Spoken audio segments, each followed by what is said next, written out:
to the bottom. Here comes Gisette. They make contact. They touch once, twice, 3 times. Oh, trouble! Oh, no, Rocky into the wall. Big crash front straightaway. Huge crash coming into the tri-oval. No, Rocky up and into the air. They're beating and banging. Burn on the bottom. Cosman up top. Kaufman, I think. No! Breyer by 1/1000th of a second. Joseph, no! At the line, Thunhorse pulls the win out at the stripe. Oh, he saves it. What's going to happen here? Here comes the canvas.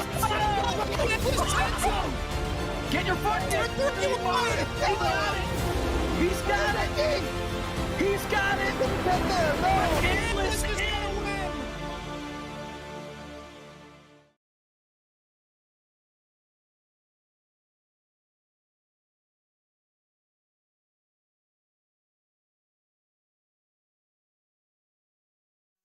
That's our broadcast. Good night, everybody. No, all right. Nonetheless, some technical issues to get the night started. It wouldn't be Core if we weren't bringing down the house on race 1. Anyway, Core is back, presented by SimWrapMarket.com. We're here for the Daytona 250, presented by Cody Yates Gaming. Bumpy Daytona with the ARCA cars the way it ought to be. We're just about getting set to go here for the duels and then the main race. We're doing it all in one night. Gray. That's a all good right. screen. Progress. It's not blue. Cool. Nonetheless, Jacob Pitts, Caleb Hoffman here with you, Zach Johnson, trying to extinguish the fire right now. Yeah, and Ben East today's our admin for tonight. Thanks to Ben for reviving the league and getting things going. Caleb, a record-making 35 drivers in this race tonight, 18 of them in Heat 1 or Duel 1, 17 more in Duel number 2. Yeah, this is probably the most energy Core's had to it for sure. I mean, there's just a spectacle feel to this. We, as you said, a record turnout here tonight. I'm super excited because we get both duels, we get the race, ARCA cars, bumpy Daytona. I mean, just quintessential Core right here, and I'm excited to see it. Nonetheless, I guess we're going radio style here for this first bit. Here in Heat number 1, your rundown looks like this. Ryan Burton and Case Kallenbach are on the front row. Cody Yates Gaming and First and Toes 24 in row number 2. Rusty Walrus, Travis Brown in row 3. Wes Graham and Cisco Saramusa in row 4. Harry Tiller and Dale Reynolds in row 5. David Schildhaus and Raw Gator 11th and 12th. Arrow 13th. Fly Guy 14th. Justin Malillo, Kazanow Issue. Sean Butler, Brayton Laster. Round out your field of 18 as we stare off and into the void here. And, all right, here we go. Pace Truck's going to come on to pit road, and Caleb, I hope you're ready because we're going to have to go radio style for the first couple laps here from Daytona. Into the restart zone. Green flag is in the air. Duel 1 is underway from Daytona. Ryan Burton, Case Kallenbach, side by side through the tri-oval as they get up through the gears and head toward turn number 1. At least we have graphics. Yeah, you got a ticker to look at up there, but still side by side going into turn number 1. Poking noses on the apron. Cody Hicken and Rusty Walrus right there on the inside line. Cody H. Gaming in the 28, and he's second down on the bottom of the racetrack. Rusty Walrus right behind him. One car missed the start of the race and is at the back of the field. It's Harry Tiller. He had to start from the pit lane. He joined right as everybody got the green flag. The only problem is now he has lost the draft, trying to get back up to speed. Kallenbach tries to go up to block the 64 Frozen Toes. The field stacks up. Kazanow and Issue and Cisco Scaramouza run over each other. They're 4 wide, literally inside of each other, midway through the pack between Raw Gator and David Schildhaus. I don't know how they didn't wreck, but okay. It's going to be Frozen Toes that leads lap 1. Yeah, they didn't wreck because, as you said, David Schildhaus and Raw Gator literally just teleported inside of each other there. They get out of that without any damage somehow. And we continue on. And now peeking down to the inside, Case Kallenbach underneath Frozen Toes. Kallenbach on the bottom of the racetrack. Frozen Toes leads the top side. Travis Brown behind to push. Travis in the camo car didn't have time to put a number on it, so orange duct tape for the win, putting a 0-1 on the doors and on the roof of that machine. Cisco Scaramuza third in line on the outside. Case Kallenbach leads the bottom. And now here comes Travis Brown around the outside for the lead, and he will take the top spot away. He leads lap number 2. Remember, it's a 10-lap dash here in both of these heats, so we've got just 8 laps to go in heat number 1. Cisco Scaramuza moves down to the inside in that Subaru. You heard me right there. He gets underneath Travis Brown, now going to be side by side down the backstretch for the lead. Cosmin Ionescu moves in behind Travis Brown right there into the 3rd position. Travis still out in front, side by side, second on back. Cosmin Ionescu slides into that 2nd position. Here comes Fly Guy up the outside. He's up into 3rd upstairs. We've got one on the wall further behind. That's Arrow. He's off the pace. And looks like, the Arrow probably not doing so hot on that 03 after he bounced it up off the fence in turns 3 and 4. At the line, Cosmin will lead that lap. Here comes Sean Butler storming up the middle in that 32. 3 wide for the top 2 rows as they head back to turn 1. 3 by 3 right now for these top 6. Justin Malillo going to poke his head into this pack we have going here on lap number 4. All the way up on the high side. That's Fly Guy right above Travis Brown. Another rookie here tonight. Almost 3 wide for the lead. Fly Guy up on the high side almost catches the outside wall in turns 3 and 4. But he sticks it up there. Cosmin on the bottom. Now you've got Travis in that middle line. Fly Guy leading the top. Justin Malillo up there as well. Remember, he won this race a season ago in dramatic fashion over Arrow. Travis leads the lap. We're 1 lap away from halfway. Here in duel number 1, the camo car out in front. Sean in 2nd. Here comes Shieldhouse up the middle looking for 2nd. Oh, and now one car gets turned. Frozen Toes gets turned around up and into the outside wall. Cody H Gaming involved in it as well. And we are under the caution flag for the first time tonight in the duels, and we'll see how this pans out. It was contact. Cody missed the bottom of the racetrack, got up into the 64 Frozen, turned her around. Somehow Case Kallenbach, well, he did get up into the outside wall there, so he did make some contact, but he's okay. And it's a multi-car crash toward the middle of the field that brings out the caution flag here about halfway through this race. It sounds like we're working on it. And in the meantime, the caution. Yep. Right here looking, so the pack entering turn 1 still is a really tight formation, especially for these ARCA cars and how much they move around here at the 2008 Daytona. So what happened here was Cody H Gaming just slipped up from the bottom lane, touched that right quarter panel of Frozen Toes, and that went about how you expected it to. We had 3 cars involved. Actually, a pretty good job by these guys in the back not to get collected in this. We only had Cody H Gaming, Frozen Toes, and I believe Case Kallenbach was in it as well. Ben is making life a living hell for us, and he's extending. Hey, all right. Not black, not gray, but Daytona. So Zach is loading into the session right now. Well, it is black and gray. Yeah, we are shortening this caution. So we'll see if we get everything back up in time. In the meantime, Travis Brown is your leader. The field is in 3 and 4 right now. And I think we're good to go. Pit road is open. Some folks are pitting, specifically those involved in the crash. Cody H Gaming, Dale Reynolds is in, Ryan Burton is in. No, he's not. I'm a liar. Frozen Toes is in, Kallenbach is in, Raw Gator, Arrow, and Harry Tiller. So they added a choose cone to the series this year, and it sounds like they're using the grass. Oh my God, you can see race cars. Welcome to the 21st century. Welcome to core, everybody. So the lights are out on the pace truck. Coming off of turn 2 is where they're going to choose. They are choosing this time. Ben tells them to choose.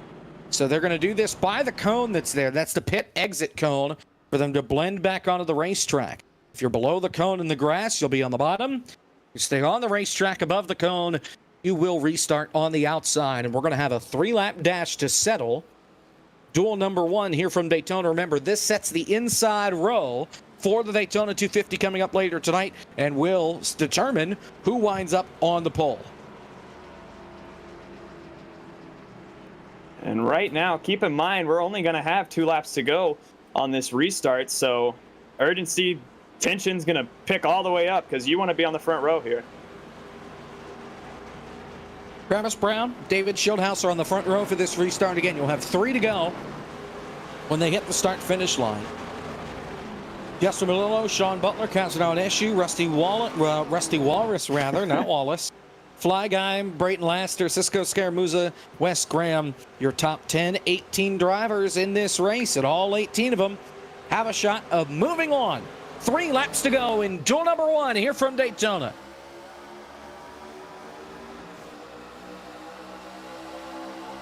Getting up through the gears here. Still a dead heat between Schildhaus and Travis Brown as we get to turn number 1. We were seeing this outside lane really had all the momentum. So let's see if that keeps up here as we're coming off turn 2. Interesting. Now the ticker is a little borked, but nonetheless, down the back straightaway, 3 laps to go. Obviously, we are under green. Travis Brown is still your leader. Sean Butler giving him the push on the high side. Schildhaus is downstairs leading the bottom side, and now everything's working again as the field starts to stack up, headed through turns 3 and 4. 2 laps to go this time by as they dance over the bumps here at the high banks of Daytona. Trouble. Cody in the wall. Off turn 4. We stay green. Down to the apron goes Keenan. And Cody with damage on his race car. 2 to go as they're wheel to wheel up at the front. Almost went 4 wide in the back with Fly Guy right there. Still, you see Cosman, the defending Daytona 250 champion, rearing his head through the outside now. Can he and Fly Guy make a run up here?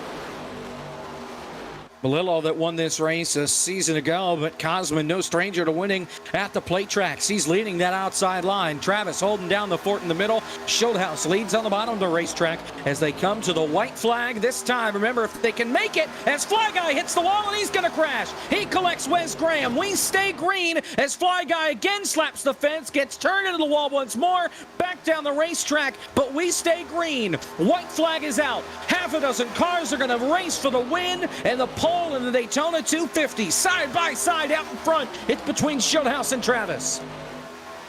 Down through turn number 1, once again, Malillo, Butler locked into the back of these cars, but I doubt that's going to stay that way as we get off at turn 2 onto the backstretch here. You see Malillo peeking his head out. Here comes Rusty. We know he's going to have something crazy.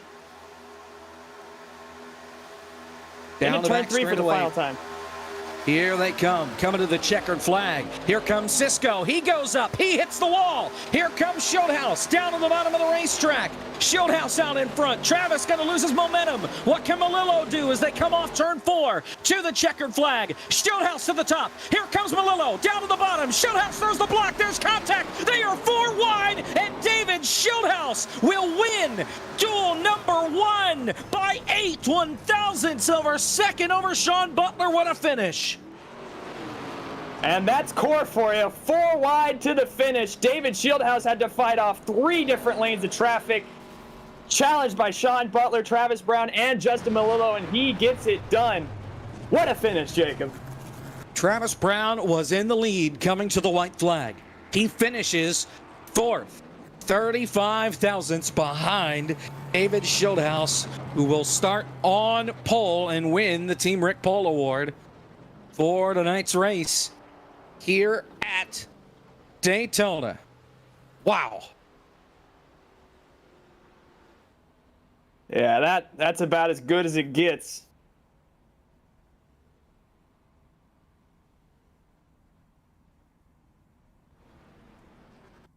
All right, so you're going to see everything die here just for a second. That's ATVO getting a good old reset. But it's time now for heat number 2. There it goes. All right, so heat number 2, duel number 2, here from Daytona. Yeah. Trying to figure out what in the world is going on with everybody there is why everybody was phasing through each other there. There are some theories running around, but I'm not exactly sure what the deal is. Nonetheless, your grid For heat number 2, looks a little something like this. Joey Stone and Dylan Kem are on the front row. Ryan Vargas and Gabe Wood are in third and fourth in row number 2. Drive-throughs in 5th. Louisville 48 Finn is 6th. Ian Plash is 7th. Goen is 8th. Michael P. Frisch is 9th. Blake McCandless rounding out our top 10. Looking back on right now as everybody gets rolled off, it looks like Louisville had a little bit of trouble on the grid there. Falling asleep. Yeah, these things happen. Zach will catch up to us. We'll let him get sorted through the rows here, as you can see. Lots of star-studded names in this cast, but on to row number 6 here. Nice Comic Sans number. You got Landon Huffman and Jonathan Cadell in row number 6. Row 7, Kyle Cuthbertson and Jordan Worth. And then back beyond, as we're still trying to get organized here, you got Justin Champagne and Corey, not even going to butcher that and embarrass myself on the broadcast, and then Chase Fairvin. What? Like, I mean, it's close enough to how it's spelled. Nah. Right? All right. Fairvin. We'll try that. Perfect. There we go. Yeah. All right. See? That's why you didn't say it until we got it. Checking disbelief. Anyway, shout out to Jonathan Cadell, by the way, in a Honda. Yeah, we've got all sorts of different Subarus, makes and Hondas. models. There is a little Tykes car out on the racetrack. yeah. You saw that Brayton Laster. That was in Duel 1. We'll make sure to get a close-up of that in the race. Kias. Goins in a Kia. Yep. Yeah. And, of course, Chevy, Dodge, Ford, Toyota, the usual. Green flag. Duel number 2 is underway. Same deal as the first. 10 laps on the board. This determines the outside roll for the Daytona 250. So the winner of this race will start P2. Yeah, and you see Joey Stone on the inside with Ryan Vargas giving him a push. Drive through as well in that bottom line. Vargas thought about peeking out there on Joey. We will. To the outside. He'll pick up Dylan Kem in the Case of Kane, Bill Elliott, number 9 machine. And around the outside, here comes the Swan Security Chevrolet in that 26. Up on the high side. He will take over the lead for now, but that bottom side will sort of storm back to life. Here comes the 5 of Joey Stone back to work. They're wheel to wheel for the lead. Bottom lane looks like it's going to have a little bit of a run here as they start to fan out. Gabe Wood makes a big move. Ryan Vargas will lead lap 1. Shout out to Blake's car, by the way. It is very broken. The iRacing updated the ARCA car, and, well, he didn't quite do that. So his car reborked right now in that black, yellow, and white 71. Still side-by-side for the lead, though, between the 2 blue cars. Vargas on the outside. We've got the 5 of Joey Stone on the bottom. Vargas is clear for the lead. He'll hang right up in the middle of the racetrack. That's Gabe Wood on the outside, making things 3 wide up there in that 50 Chevrolet. The Alpha Prime machine is his new team he's working with next year. Alpha Prime joining David Schulthouse, Tommy Joe Martins, and crew. Vargas going to lead another lap here. Joey Stone in drive-through on the inside, trying to work together here. And another thing that's so fun about these ARCA cars is you're not going to see so much the bumper-to-bumper because you will spin each other out. It's all about these lines and the momentum. Just not going to see so much as bumping. You'll get an occasional tap like you see from drive-through right here on the back of Joey Stone, but not like we're quite used to. Still side by side for the lead as Joey's holding his own down there on the bottom of the racetrack. Gabe Wood, the only car that is 3 wide right now, and you start to see that 5 push up the racetrack on corner exit. These things get tight coming up out of the corners, and if you're on the outside, you pinch even just a little bit, and that could open up the door for some contact and for some trouble. 2 laps away from halfway in Duel 2, still wheel to wheel between Vargas and Joey Stone at the front. You get the onboard with Vargas there, and there's a crash. Big crash. Corey Vervinkt and Lowell is around. No caution. Still green. 2 cars at the back of the field. Yeah, Louisville might be done for after that. Still side by side up front. Now, once again, the same two challengers we've seen all race, Ryan Vargas, Joey Stone. And if I'm Joey Stone right now, you got to try to figure something out here because Vargas is beating you to the line every time. I mean, we're just came around to complete lap 4. And I think Vargas has led every lap so far. Joey, he's had an opportunity like he does right now to get up maybe and clear Vargas, and he will. But now drive-through on the inside is going to leave him, and we're 4 wide. 4 wide is, trouble in the back. Jordan Worth gets turned, and up in the catch fence goes Michael P. Frisch, rolling through turn number 3. And for Frisch wound up on his roof coming to the checkered flag. Last year, this time, he almost goes out of the ballpark in turn number 3 between contact with himself and Jordan Worth. Kyle Cuthbertson also getting a piece of this one. And that started Jonathan Cadell. Made the contact to get into the back of Jordan Worth and turn him sideways. And more trouble now at the entrance pit road. It's Cuthbertson and Vervinkt involved. What a crazy crash there from the defending series champion. That's not really how you want to start your campaign. So he'll have an uphill battle here in the 250 for sure as he rolled and landed on his roof in turn number 3. Replay here if we can. A wild ride for the defending champ. You'll see it. Watch that green car. Just gets hit by the 68. Nowhere for Frisch to go. And he was initially okay. And then the 37 kind of drives underneath him. Kicks the back of the car up into the air. And then the wind just flips him over the rest of the way. Yeah, we'll get it from this angle as well. You see, as described, just Cadell drives through him, and Cuthbertson's in a perfect spot to launch that car airborne. Honestly, really reminiscent of Brad Keselowski in the Daytona 500 a few years ago. This is the incident that did not bring out the caution. Yeah, this is behind the pack. Saw Vervinkt get sideways there. He gets the wall and then comes down into Louisville. And it's on. This did not bring out the caution. This is interesting because 2 cars. I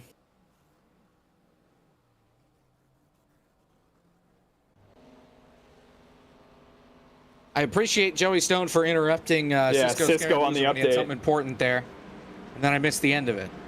So Ben, you heard that, right? Yes? Race Control Ben Easterday, you're here? I know you're talking right now, so I can't really ask you a question. But I think Cisco was trying to say that there is some sort of issue between practice and the duels because of how we have it set up. But I think in the actual race, it'll be fine because it's set up into heats. It split the drivers. Somebody just hit that cone, by the way. Chase Cabry's getting a black flag as he drop kicked the cone. So he will start from the rear of the field. Anyway, I think there was an issue because in practice with the session, it has to split the drivers up into 2 different sessions pretty much, even though it's in the same thing, 2 different splits. So that way it can divide everybody up for the heat. Well, when it did that, obviously you can't interact with the other cars in the other group. And it's carrying over now here to this heat session. Good news is this is the last time we're doing something like this year. Qualifying the rest of the year is set by reverse point after tonight. So whoever finishes last tonight will be on pole when we go to Homestead next week. You also have to keep in mind that it's 2 races, 40 laps and then 40 laps. And we have a reverse invert then as well. Again, 3 laps to settle it here from Daytona. Frisch and Vervinkt are not going to catch the field. Green flag, we're back to racing with 3 to go.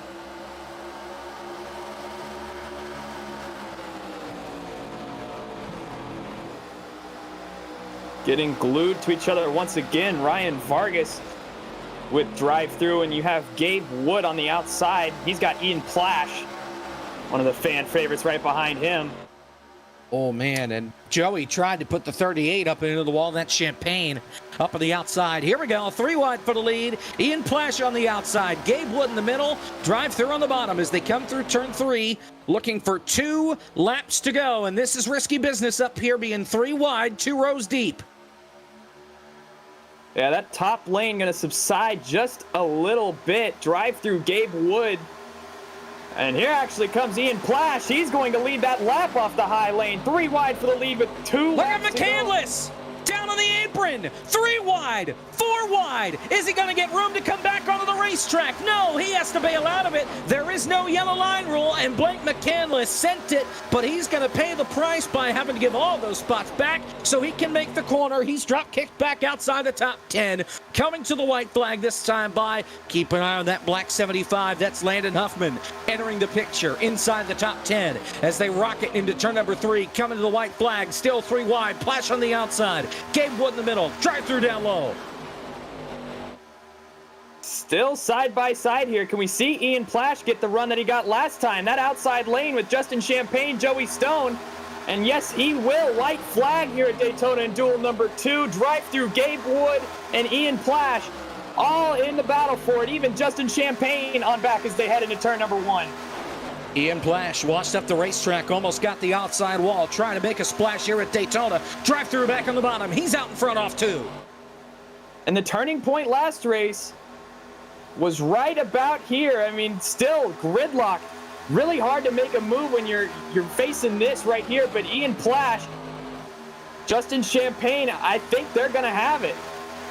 Let's see if anybody makes the move onto the apron to try and make it 4 wide. We've seen it here before. Drive through and Gabe Wood out in front. Plash trying to put something together on the high side. Here comes Vargas down on the apron. They are 5 wide. Ian Plash will win it at the line. And everybody wrecks.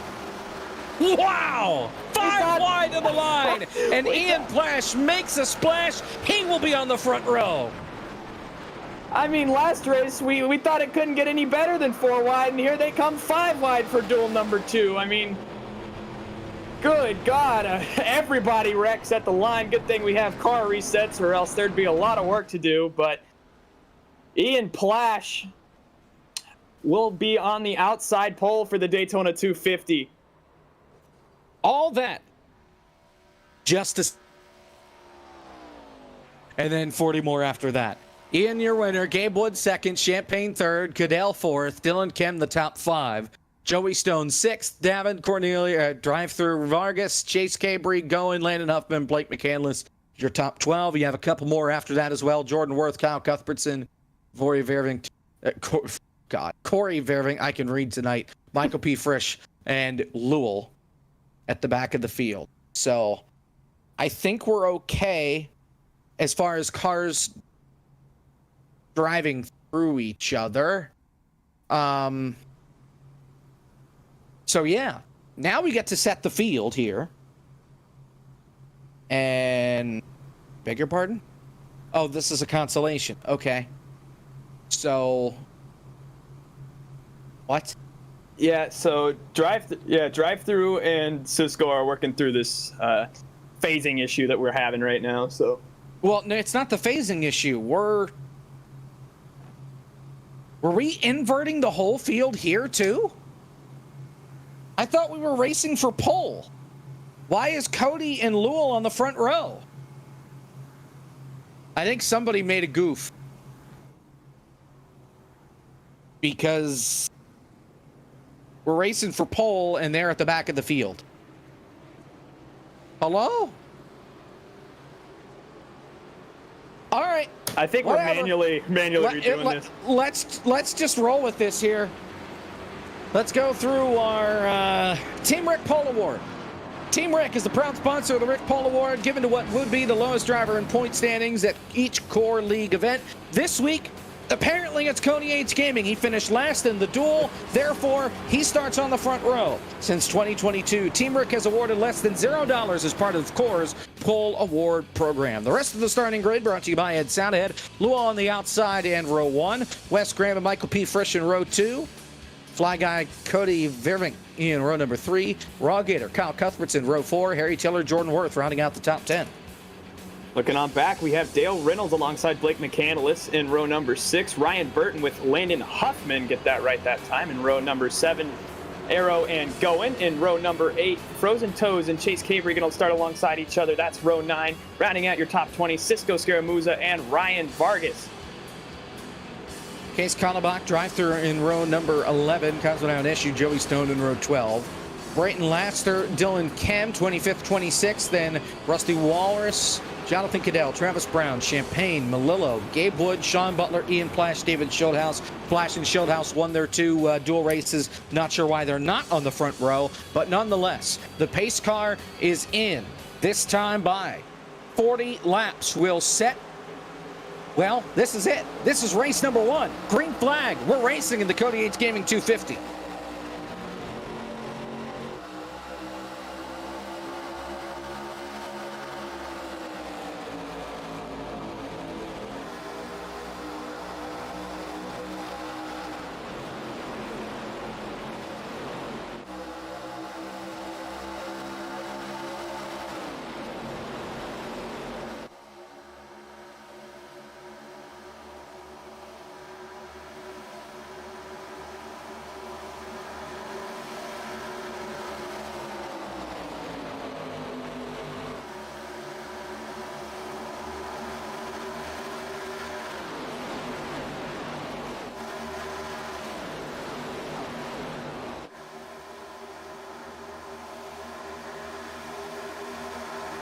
Jordan Worth will lead lap 1 here at Daytona. Blake McCandless, the man to push him out in front as some folks decided to drop to the back. Almost caused some chaos back there, but the field makes it. Oh, Cody! 39 laps. Oh, Cody around and up. Oh, and there they go. Oh, and they're still facing through each other. That's going to be an issue. Travis Brown, Davin Cornelius involved in this one. Cody Yates Gaming got turned around there off the bumper of Wes Graham, and it's on there. So we'll get a replay, because, I mean, Cosman should have had a face full of that, and he did not. So, it ain't fixed. Looks like we're just sucking them up. So, yikes. All right, replay.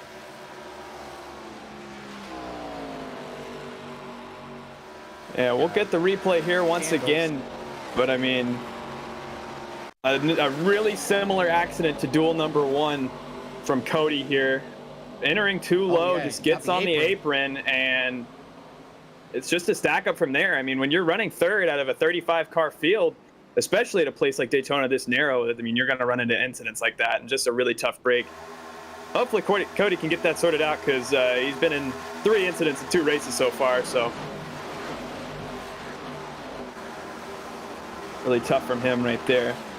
But you see, yeah, Cosman should have T-boned right there, but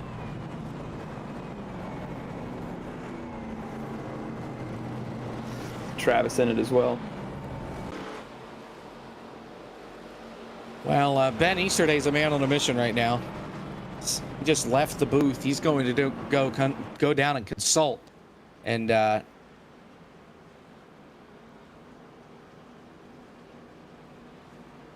okay, well, let me solve that then, because Cisco's trying to talk with him. So I'm going to come down here and drag him right there, so that way they can communicate here and try and figure this out. There's the possibility, at the very least, that we could switch sessions. Meanwhile, pit road is a busy place. Jordan Worth, your race leader, is on there, as well as numerous others. A little more than half the field coming on to pit road. These drivers do get one faster pair to use during a race, as Corey Vervink still on the pit lane. He's going to go a lap down here, trying to fix the damage from that opening crash. We should have updates momentarily, but yeah, this as of right now, just rolling with it. Guys coming off pit road now: Arrow, Fly Guy, defending champion Michael P. Frisch, Justin Malillo, the defending Daytona 250 champion, Rock Gators coming off, Jonathan Cadell. All of these guys were involved in that last incident. So just right now trying to get some clarity at the moment. David Schildhouse asking the questions that everybody wants to know. What did we get for winning the duel other than starting at the back? Oh, I love David. All right. Well, we're still under caution. 4 laps will be complete here this time by Blake McCandless is your leader, the voice of Monday Night Race. Out in front. Harry Tiller is in second there. Then it's Kyle Cuthbertson, Chase Cabry, Cody H. Gaming in your top 5.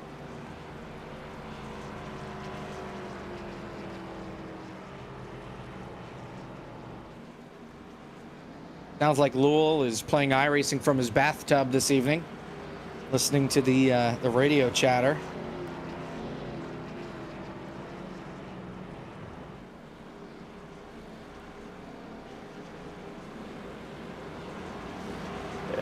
So as of right now, Blake McCandless in his pre-update ARCA car is in the lead right now. So we're still choosing here, and they moved Cisco back, so I guess we're going.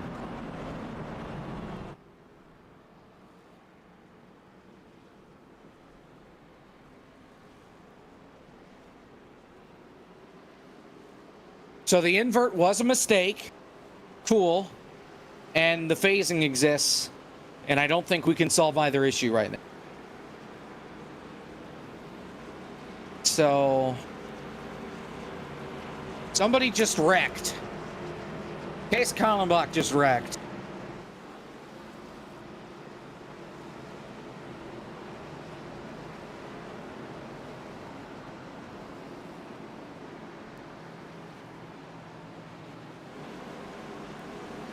I think we're just going. Yeah, should be just going through.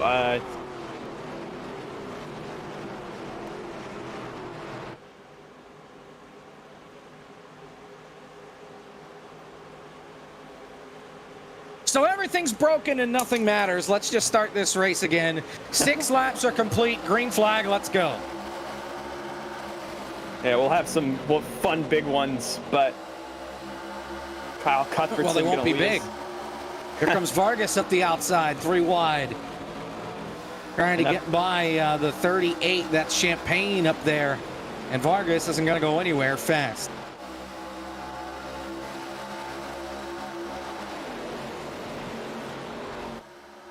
Oh, Cody all the way down to the apron. I think he's going to try to drop to the back to avoid some of his issues that he's been having. Get a little more acclimated with the car here. First 3 wides in the back. Ryan Vargas peeking out on the high lane. He's onto the top side of Justin Champagne. And Chase Cabry. Canlis still out in front. Harry Tiller pushing him. Cuthbertson leads the bottom side. They work their way back to the start-finish line. McCandless continues to lead here from Daytona. 6 laps are complete. Remember, it's a 40-lap race here and then another 40-lap race. Here comes Cuthbertson on the bottom to take the lead. Still really packed in together here. You see Ryan Vargas, Landon Huffman on the outside. There goes Harry. He just drops out of line.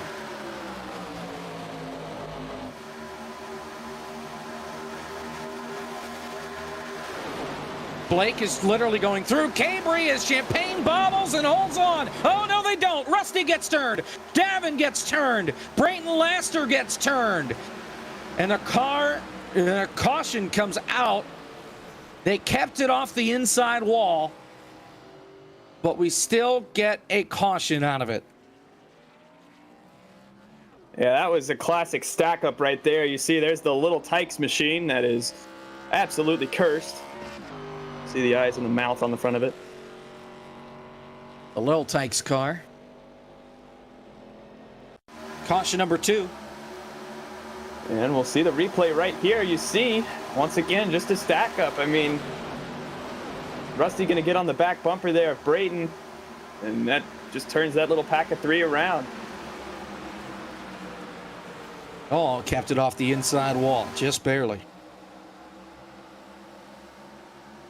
You'll see it from this other angle right here. Just checking up because of that contact. Rusty drives through the back of him, and I mean, it's understandable when you're that close. Drive-through gets away from it as well. Great job by those guys to really minimize the contact there.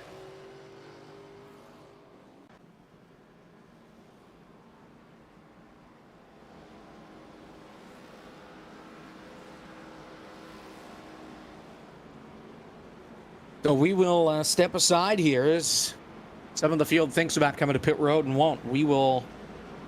No, they're doing a short and yellow, so it won't matter because then we won't be back for the green. We will keep it here. 9 laps are complete. No, 8 laps are complete here from Daytona. Ryan Vargas is your leader. Yeah, I mean, we got some names right now up in this top 5. Vargas leading, Landon Huffman in second, Chase Cavery in third, Blake McCandless in fourth, Sean Butler in fifth. I mean, these are guys up here. We can look on back. Just a star-studded cast here tonight. Looks like the top about 15, 16 cars stayed out there. So we get to the choose cone.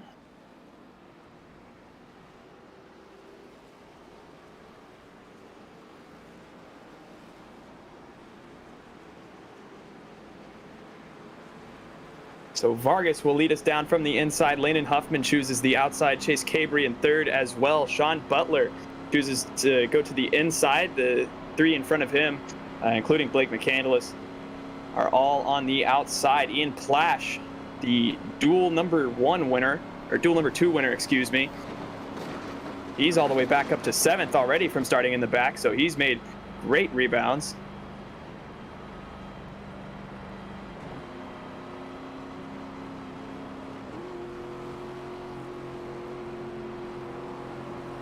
Alrighty, well, here we go.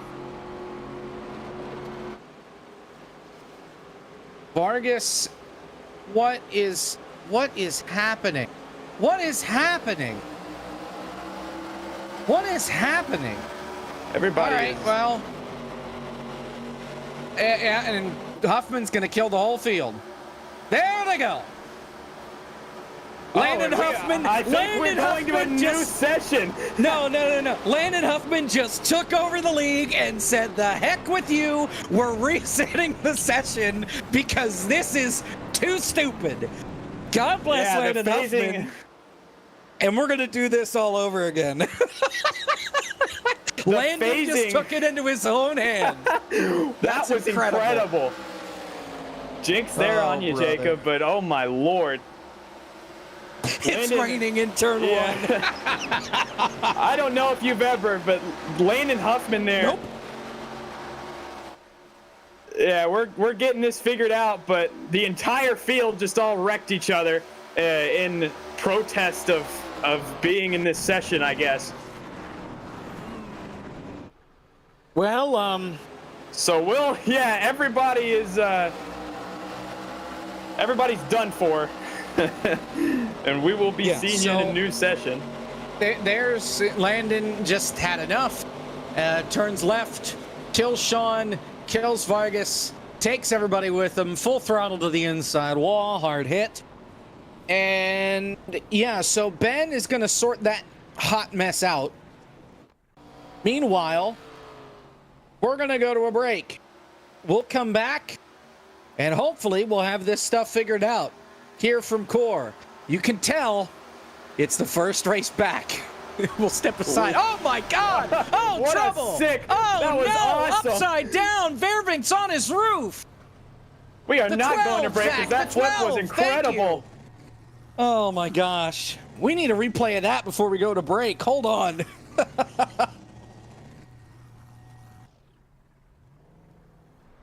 Yep. There he is now in pit road. He towed. This is unreal. That's still not it. Here it is.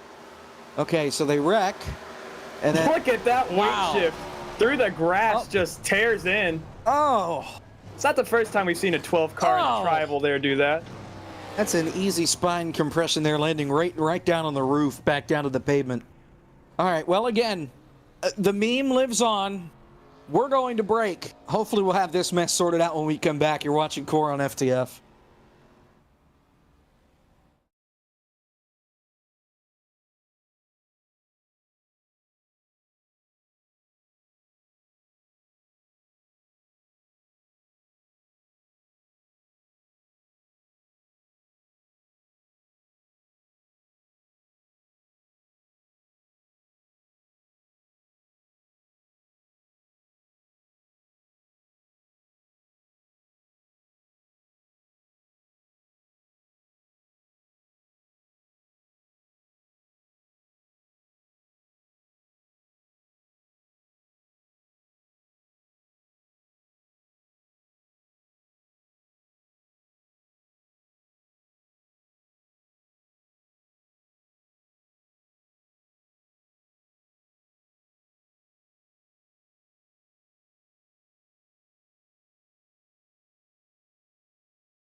Well, it's raining in Daytona. That's why we're away right now, and we're under the red flag trying to sort everything out and get us back rolling. Here from the Daytona International Speedway and the Cody Yates Gaming 250. Benjamin Easterday, our race control, has announced that new session is coming shortly, and they will let us know when it is up. In the meantime, as is tradition for rain delay coverage, we will talk to drivers in awkwardly long interviews. So let's begin in our quest of filling time with Ryan Vargas, if we can, the driver of the 26th, the Swan Energy Machine. This is the point where we drag him into the broadcast booth. This is the point where we drag him into the broadcast booth. There he is, Ryan Vargas. How we doing? What's on your mind? Man, I know I'm fast. Whatever happened there happened. But that was fun. Core's back. Swan is a sponsor of the league, which is awesome. I'm driving the Swan Security Chevy tonight. Got Critical Path and Lyrgus on the lower quarters, so enjoying myself. Core is always one of my favorites. I hate that all these technical issues are happening because, I mean, it's nothing that the league could do. It's just a glitch, but it's been a fun race so far. For those watching, stick around. It's gonna get better. So how about the new microphone? Let's talk about that, because when I first heard the new mic, I didn't believe it was you for a half hour. It was during the 24 that Travis hosted. And I was like, is that Vargas? No, that can't be Vargas. Doesn't sound right. Well, I sound so sure crisp. enough. I sound so crisp now. I'm so happy. I finally bought this thing.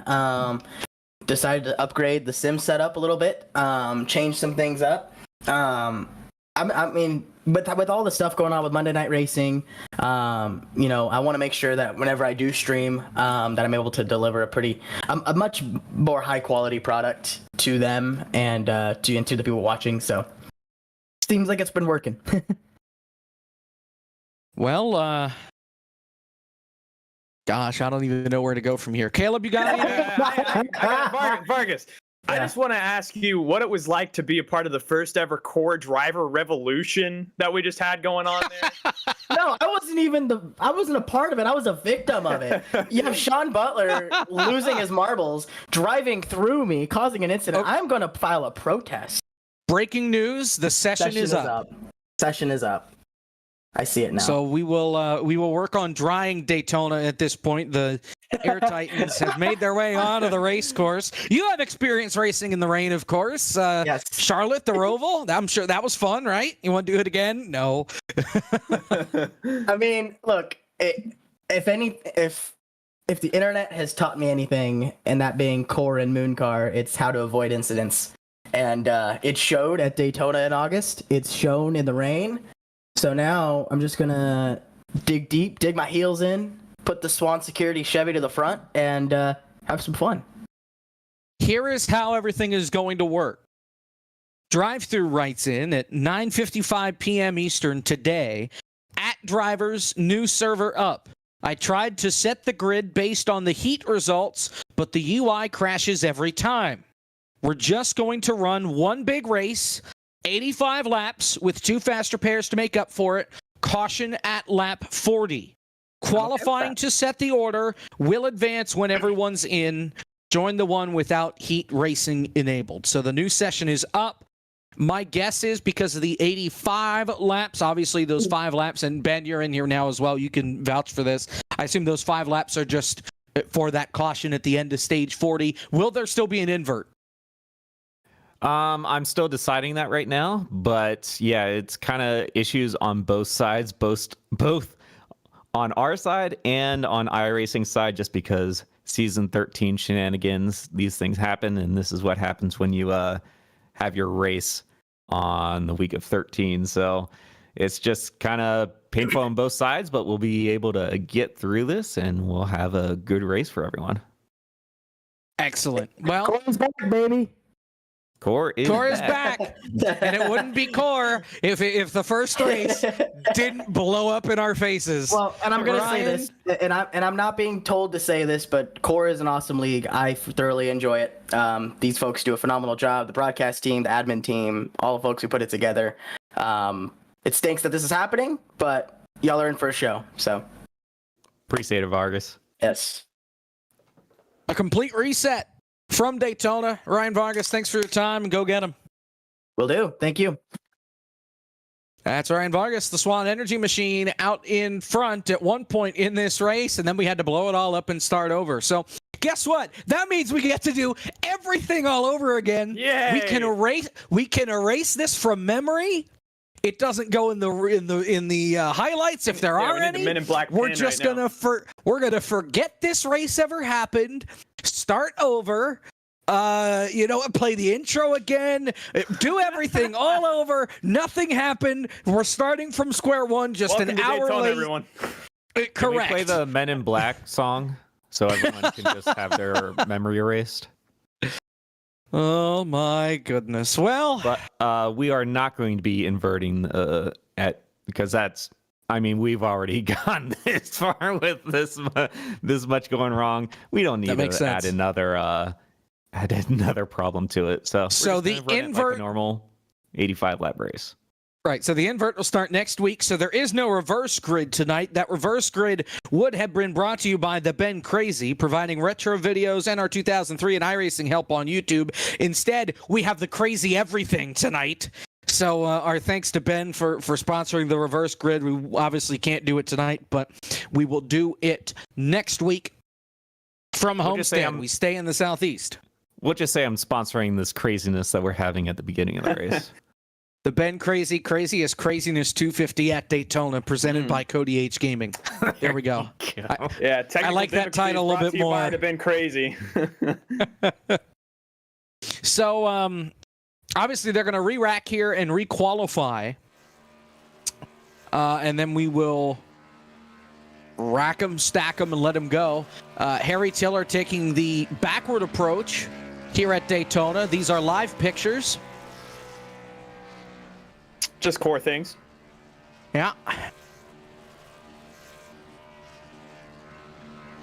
Yeah, so just to recap for everybody, getting in here, going to be an 85-lap race. We did have 80, but due to the caution that will be coming at lap 40, that will be pushed to 85.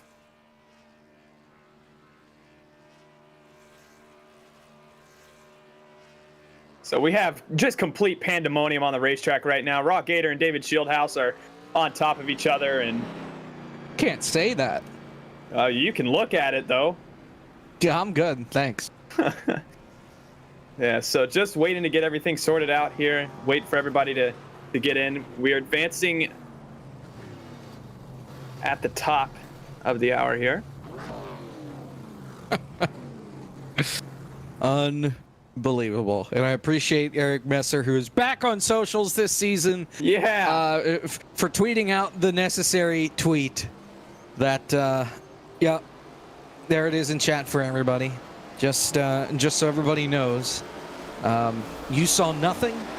Nothing ever happened.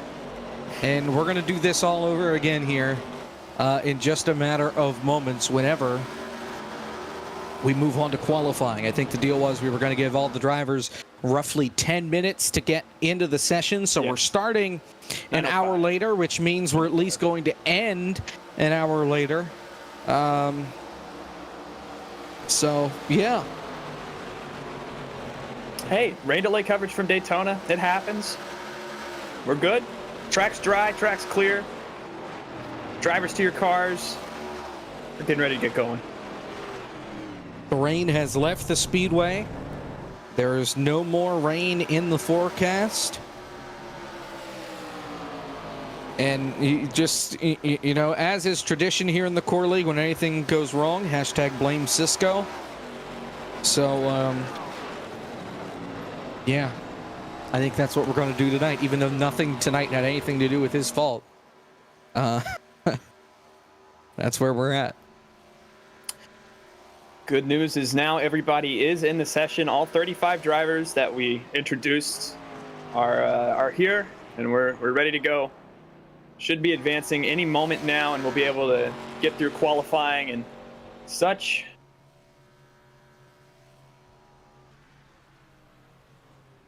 Let's say hi to the Brady bunch that we have on cameras tonight. There they are. So gosh, who the hell is everybody? That's Cisco bottom left, Vargas bottom middle, Cosman bottom right. Then up top, I think that's Cadell. Oh, that's Brayton Laster. Okay, up on the top left. I didn't get the joke. Now I do. The pizza on his head. Now I get it. Justin Malillo there in the middle, and then Jonathan Cadell over on the top right. Look at them all wave to the camera. How about it? Yeah, they're all seeing that they're on. Everybody on cams, hi. Hope you're doing well. Good luck.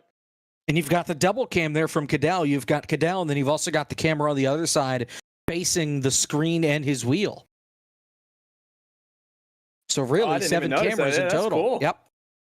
Just because he's using the same thing for here and then for his own stream, Steel Horse Live. So that's why. There you have a closer view of it. The double box. Yeah, gotta love that. But I'm glad that we have everything sorted out. We're ready to go here. See Sean Butler on the apron. That's Sean. We're still in practice. We're about a minute away, I think, from moving on to qualifying.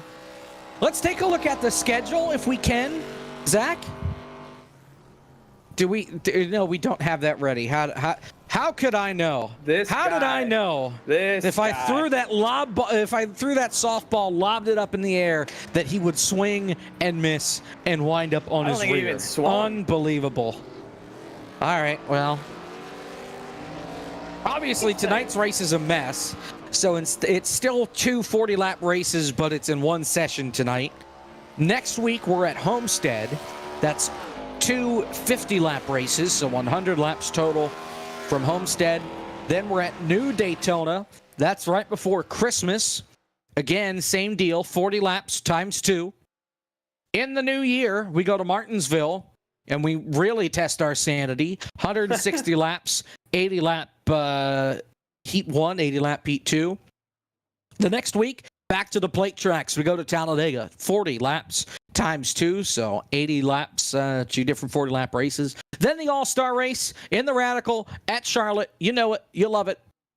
The Open, 3 of them, 10 laps each, and then 40 laps for the All-Star. The rest of the season, Watkins Glen, North Wilkesboro, Atlanta. North Wilkesboro, our throwback race in Atlanta, once again ending the core season for the 3rd year in a row.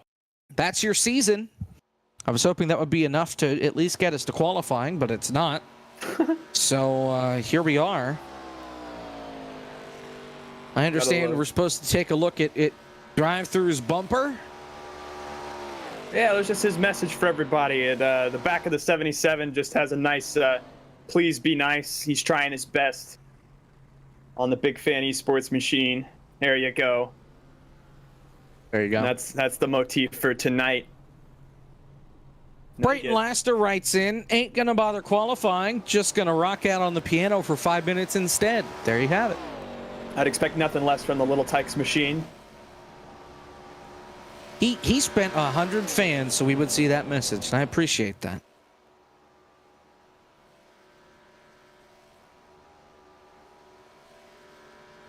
There you go. And yes, plenty of parity in manufacturers here. As we touched on earlier, we have obviously your Ford, Chevy, Toyotas, the Dodges, Subarus, Kias. I understand we have a, okay. Live look. He is actually playing the piano right now. It's a little dark in there, but you can see he is rocking out.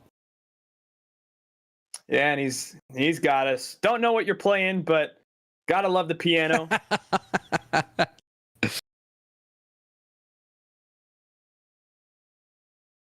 If only we could hear it, right? Yeah, he is rocking out right now.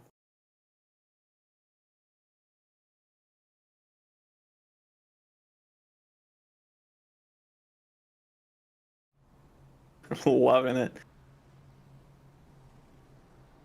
Fly Guy right now is just grinding out laps. Yes, he is. All right, now I think we're set to go here. Oh, maybe not. I thought maybe we were, but Yeah, still just got cars doing their single runs. This is Frozen Toes, I believe.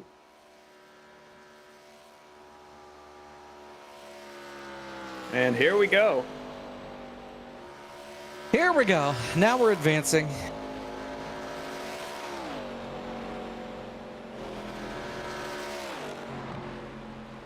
So we are paying points here at the end of lap 40.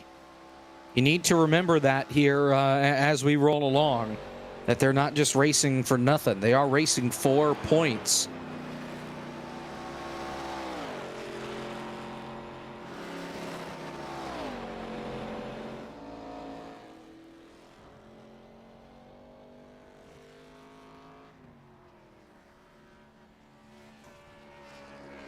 And we're still waiting. Yeah, And we're should still be- waiting. Yeah, it should be. Yeah, I was advancing told any we were second here, but advancing, yeah. and then drive-through says we may need 3 more minutes. Why? Haven't the last 15 been enough?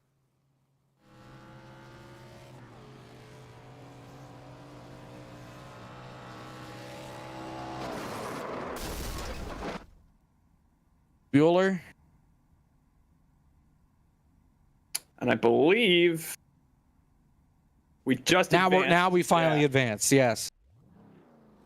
And now we'll get to see qualifying play out before your eyes. We have Sean Butler up, pulled up for you. This was the leader of the revolution.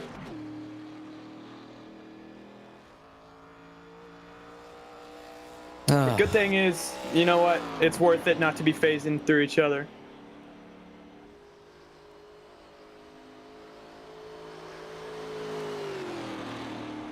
Harley Payne with the Philly slander in the chat. We do not love to see it. Might need to. You know what? I can get on some Philly slander. Sorry, who made it to the World Series this year and didn't win 100 games? That's what I thought.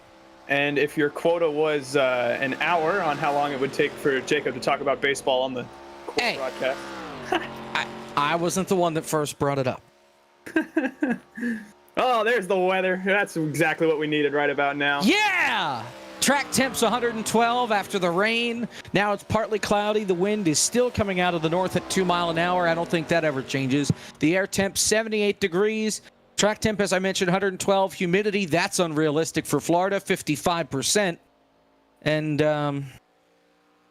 yeah, Philly has had a good sports year. Yeah, don't think that's going to continue after this year, I'll be honest. The Flyers The stink entire chat on is and all off just the ice. Phillies, MLB. Can't wait to see the Mets blow all the postseason and the Braves get one World Series off a 15-year window again. Yeah. I just hope that, the Phillies can actually beat the Mets this year. That would be nice. All right, laps should be. We're just starting to get our first laps. As you see, we are with David Shieldhouse now, coming out of turn number 2.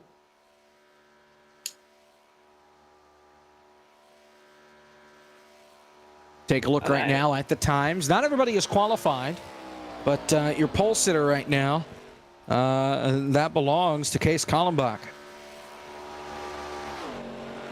And David Shieldhouse right now, I know he is very driven to get his pole award from his Duel number 1 win. So he'll come around now. That first lap is going to put him at the top of the charts. Sean Butler gets it from him, though.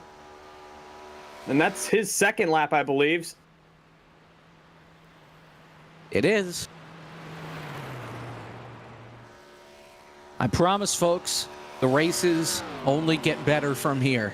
We're only going up from here. Yeah, this is all the rust. We're knocking all of it off. We're moving. We're good.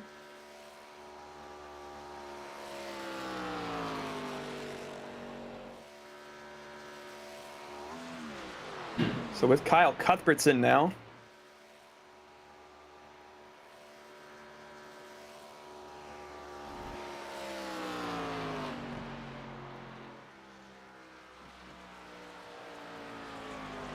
David Schildhouse close, 5/1000ths off of Sean for the pole. Right now he's on the outside. Remember, he won duel number 1 and would have started on the front row if we didn't set the server up incorrectly. Harry Tiller sets a blistering time, 1 minute 39.606. That's the world's best backwards driver right there, no doubt about it. And that's how he set that lap.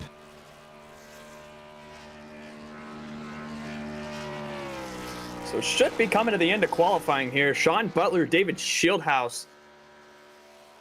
Look like they 40 have seconds. 40 seconds left. Chase Here's Cabry. He's on his second lap right here.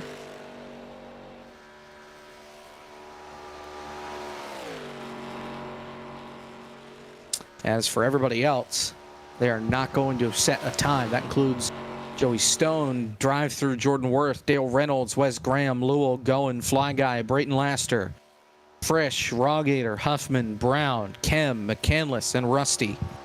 All will choose to sit this one out and just start at the tail end, which means 19 drivers have set a lap.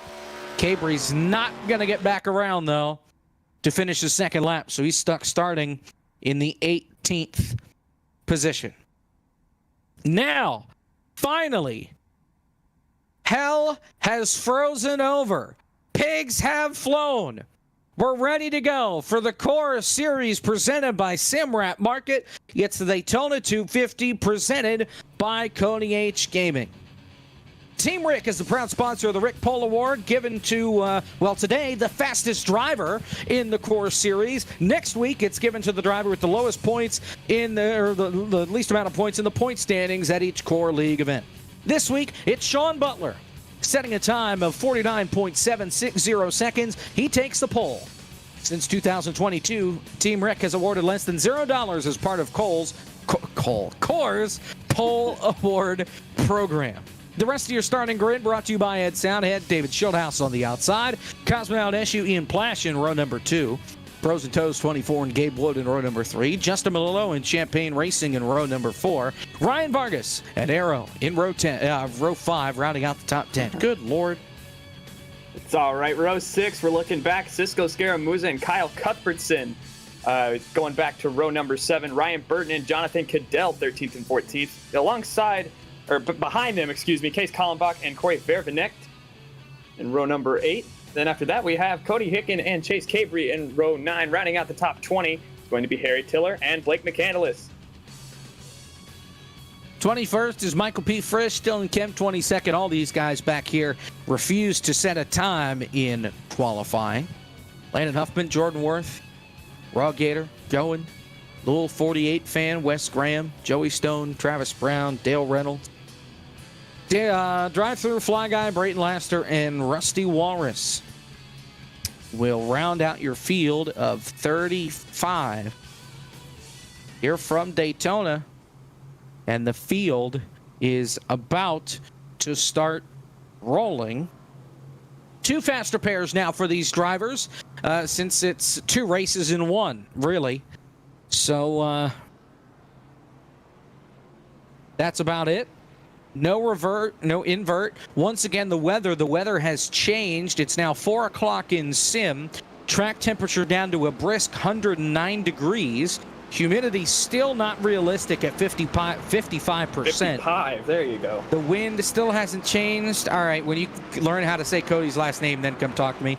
Air temperature 78 degrees. Field is rolling, and we will get rolling here in about half a lap. Caleb, who's your pick? Who's going to win this race? All right, so I think I might have done the classic commentator jinx coming into tonight, because I told Cody Hicken, Cody H Gaming, that he was my pick. He won the Daytona 250 here a few years ago, although it was on NASCAR Heat, not in iRacing. But he's had a very rough night so far. So I think I'm going to be leaning towards the realism aspect, and I'm going to pick Ryan Vargas is going to win tonight in that 26. He had a lot of speed, and I think you'll see that now. You know what I think? What? Wow. Sean Butler, David Schildhouse on the front row. For the record, we're going to make a splash tonight. Let's go with Ian. Well, that's got the drinks cracking. That doesn't surprise me. Mm-hmm. But here we go. Gonna need it with this race. 80 laps on the board. Sean Butler, David Schildhouse lead us down. We'll try it again. Green flag in the Cody Gates Gaming 250 from Daytona.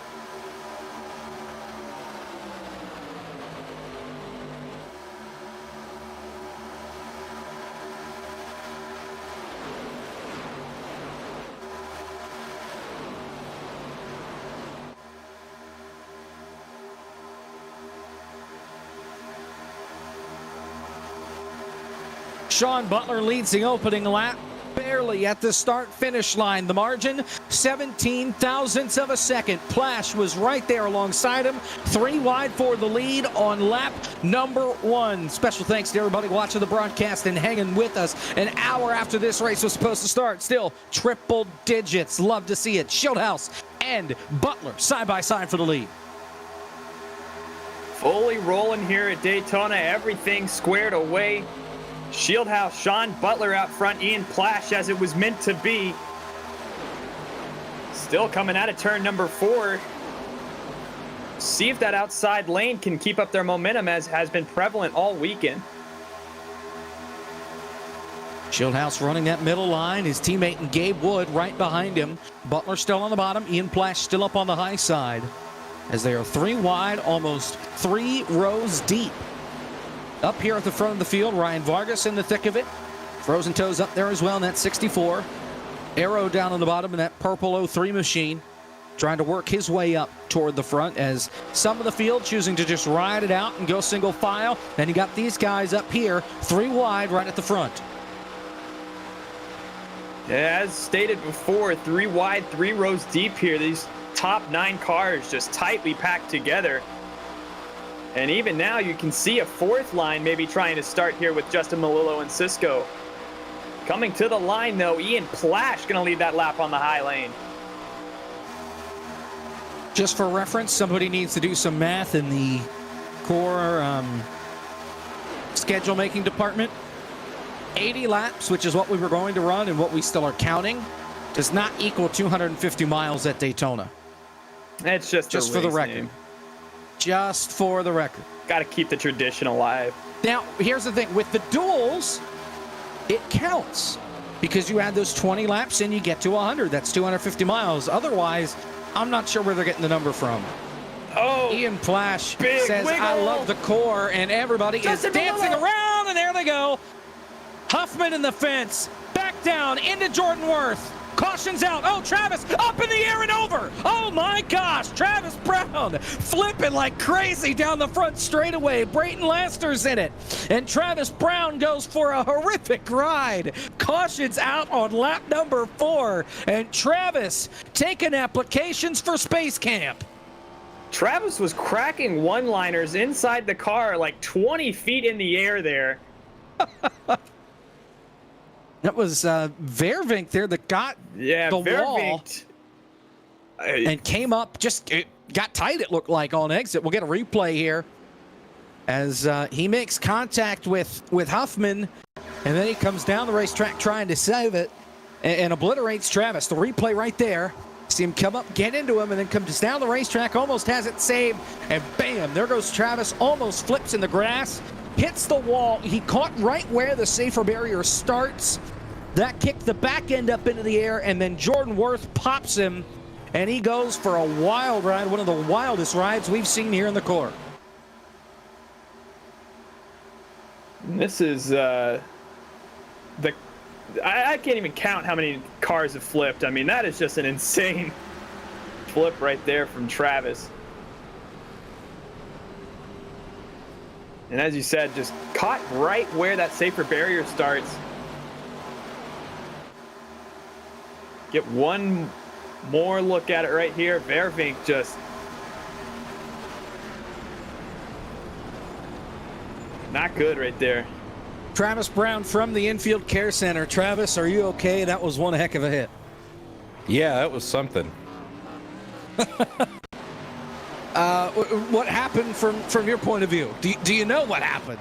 Oh, I know. Yeah, I had just keyed up and said we were in Cobb Central, and I was watching that red car up there swerve like a madman, and then he bounced off whoever was on the inside, and he bounced off Landon, and then he put Landon in the wall. And so I was like, all right, I probably need to give this old boy a little bit of room. And he still somehow came down and hooked me. So that was unfortunate. He said he was along for the ride or just holding on, but it looked like he was holding on for 5 laps. So I was just the unlucky victim. I think we got a couple more of us in there too. So I don't know. We got 2 quick repairs. I got 2 more minutes of towing, and we'll go back out there and get wrecked a couple more times. Are you glad Core's back though? Are you having fun?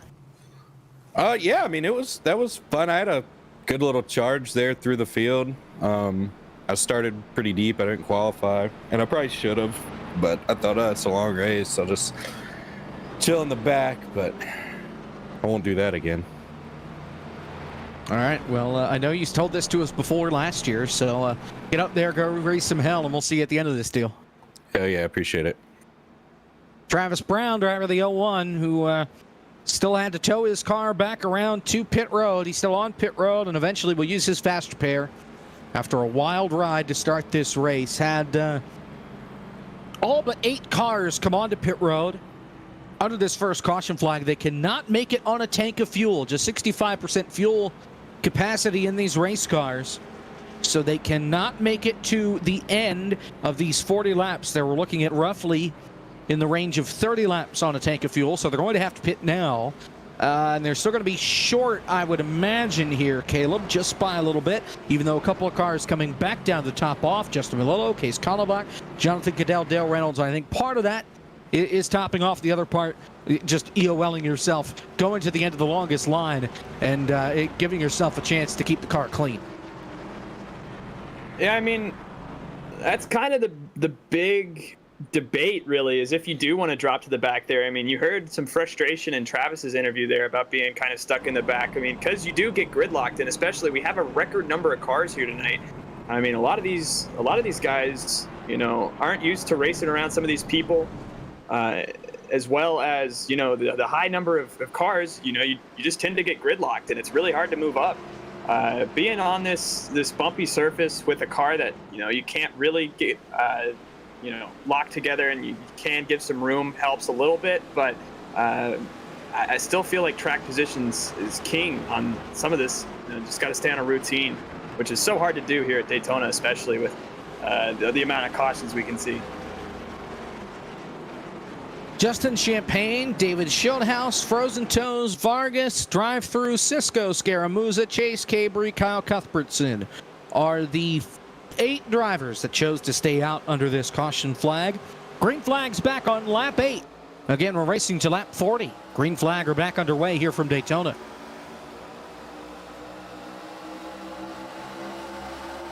Shieldhouse and Vargas on the outside. You could see them squeezing Champagne. And that bottom line just not as stuck together as Shieldhouse and Vargas are on the outside. Cisco and Cuthbertson with help behind them. Well, and it was behind them where they're really stacked up. Ian Blash wanted to go 3 wide. Kyle Cuthbertson kind of closed the door, and he had to lift and almost made contact, or almost got run over by Sean. As here comes Ian all alone up on the high side. He's third on the outside. Now Davin almost makes contact there with Cisco. They straighten it out. Here comes Harry Tiller up on the high side. The 32 of Sean Butler to help him, and DT is really just clocking the apron. Coming through these corners, still 3 wide up at the front. Here comes Vargas looking for the lead, and he's got it. Yeah, wondering again with the new updates, there were some steering changes, and I know drive-through for sure was experimenting with the steering ratio. Not sure if he and Cody might have the same steering gearbox in it. So that might be something to keep an eye on. But Vargas right now with just a commanding control of this race. He has Champagne on the inside, but this outside lane is where all the momentum is, and it's proven to be. As you see Plash now on the outside, 3 wide for the lead here at Daytona. Oh, man. Drive-through almost washed up there and killed the 85 of Cisco. But they keep it straight as we ride on board with Cisco Scaramuza, the clutch pedal killer. Vargas remains out in front. Plash trying to get to the lead. You've got a lap car just up the road. That's Travis, who's back up the speed. Problem is that he doesn't have any drafting help. That's why he's so slow. It'll be interesting to see where he goes and how he lets his pack get around him, since they are 3 wide, 4 rows deep here at the front. Keep in mind, he does have a new car. Shieldhouse was over the radio there telling Travis to run the middle line. We'll see if that's what he does. He pulls down to the apron, though. I think he'll just try to catch the tail end of this pack. Don't Harry Tiller it. Yeah. He got it slowed down in time and didn't wash up and kill the where's field. Anthony Alfredo? He had a rough time in that one. Oh, Bo Shieldhouse! Toes and toes as well. 4 wide. Oh, my. He got underneath Vargas and almost wrecked him. Plash leads at the line. Quarter of the way home. You know all of these guys definitely have like the sweaty hands on the wheel right now. I mean, this is just intense. This bottom lane is starting to die out, though. Champagne with frozen toes there really had to check up once Shieldhouse got that nose underneath Vargas. So they'll try to reform, but I mean, even back to Cosman behind DT, really just trying to go elsewhere at this point. And remember, 35 drivers entering this race. That is a new core record as they come up off the corner. 11 laps will be complete this time. Ryan Vargas out in front, maybe at the line. Yes, just barely over Ian Plash, but here comes Champagne on the bottom. Once again, 3 wide for the lead. Oh, Sean Butler touched the Oh, there wall goes right there. Frisch. They saved it, maybe. Joey Stone in the wall, they're wrecking behind. Rusty's around. Wes Graham involved. Kallenbach piles in. Caution's out. All started up the road with Michael P. Frisch, your defending champion, getting out of shape. And everybody behind tried to scatter and avoid. And they almost had it saved. But it was the back of the field, Cody H. Gaming, it looks like. And Rusty making contact and setting that whole thing off. We'll get a replay.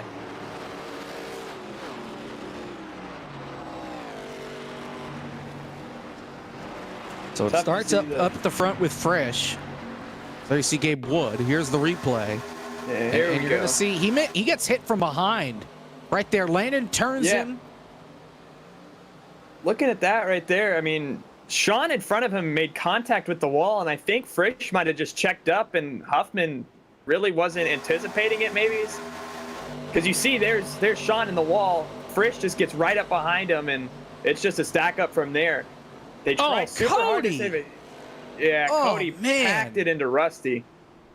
Dale Reynolds gets a piece of it as well, with Rusty sitting right in the middle of the racetrack. I mean, brake pedal. What art thou? Well, we are in the ARCA cars. Wham! And that's just, a really tough break for Rusty right there, trying to get slowed up. I mean, he saw it happen in front of him. Here's the onboard with Cody. No, it's Cadell. Wow, look at Cadell just weave through that.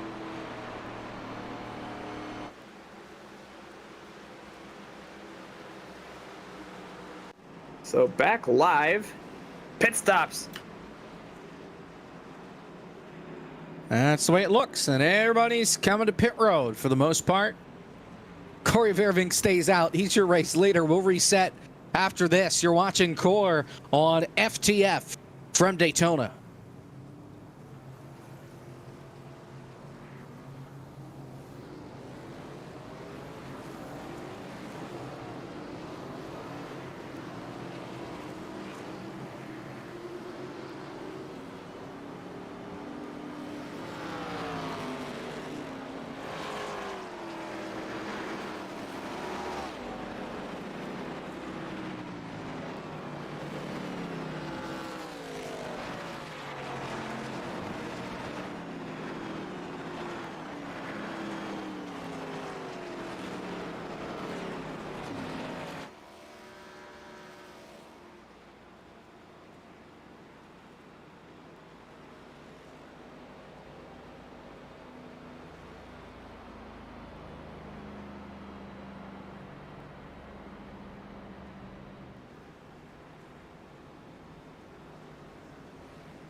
All right, so we've got a development here under this caution flag. Just listening into the drivers. We'll talk now with the 5 of Joey Stone. I heard you say something about suspension through the sheet metal and 8 minutes are required. You're on pit road now, getting the car worked on. What happened?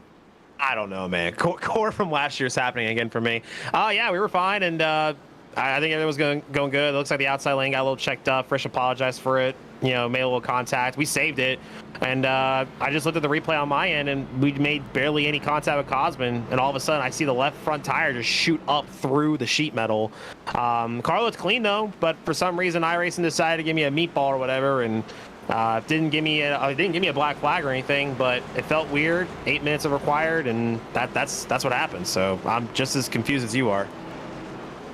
All right, well, hopefully we can get that thing fixed, get some laps back, and get you back into this deal. Joey, thanks for your time. Best of luck the rest of the way. Yeah, no problem. We'll be back in it. Just watch. We'll be fine. It's a long way to go here from Daytona. Had to find the right Discord. Corey Vervinkt leads us to the green flag. He's got David Schulthouse up on the outside. Vervinkt did not stop under the most recent caution. Everybody else did.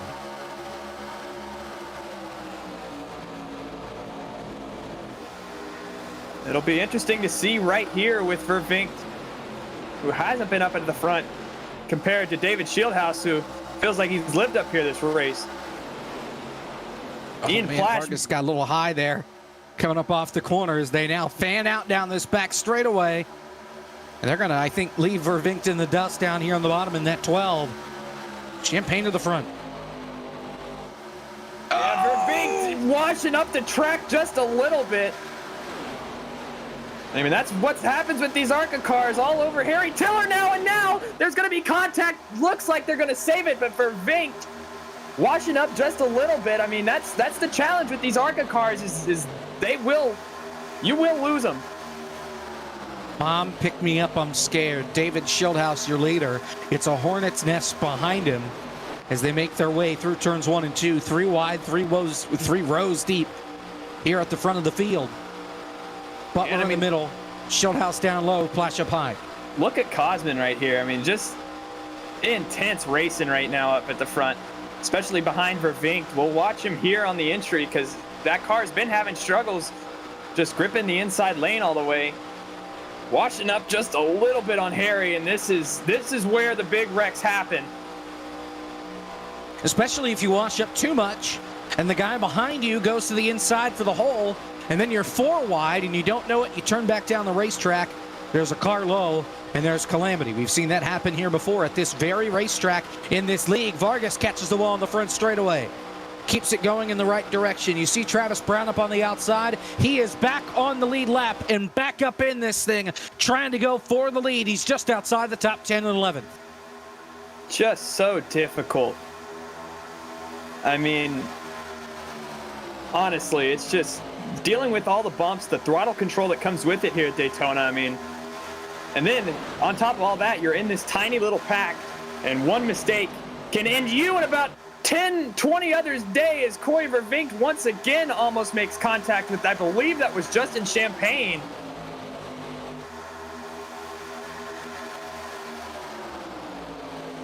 Travis sounds like he's doing an ad read right now, sitting in the 10th position about Swan Security, so we'll let him do that in sim.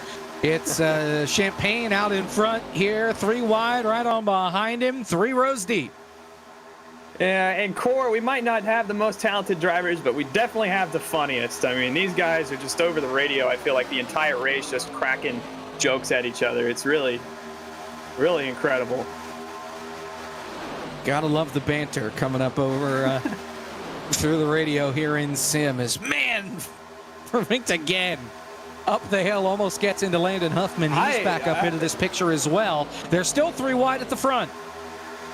My doctor is recommending that Vervinkt drops out of this pack because I'm going to have a heart attack here soon. And you see guys giving him plenty of room just in the event that he does wash up the racetrack. Still 3 wide out in front. It's Sean, Harry, and Champagne up here at the front. And that's just one of the tough things also about plate racing is once you get an accident under your belt like that, Vervink's kind of built up a reputation for himself now where you see a lot of guys are just opting to not really work with him. He started on the pole, or not on the pole, excuse me, on the front row for this last restart. And you can see it, more contact with Travis. Oh, there it goes! Travis takes him out! Through the grass, single car, down on the apron. We stay green. Travis saves it. Travis had enough. He's going to lose a ton of time. But he turned that baby left. Took him out. Absolutely. We heard the frustration on the radio. Again, Vervinkt was really the catalyst for that last accident that took Travis Brown out. And Here's the Travis replay. had an opportunity. You can see it right here. And honestly, Vargas might have just bumped him, and it could have been a coincidence of all. But given the history that we've seen already, I mean, you can see it. Vervinkt just washes up, and Travis, sure, there was contact, but I don't think he made any effort to save that race car. Well, I think he did, but it was just at the price of one Corey Vervinkt in the 12 making his core debut.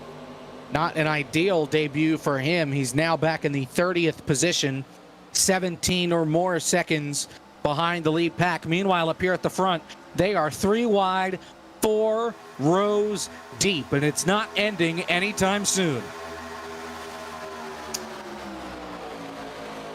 This is absolutely beautiful. This classic pack formation. Oh, Cisco just lost it. Up in the wall, keeps it up there.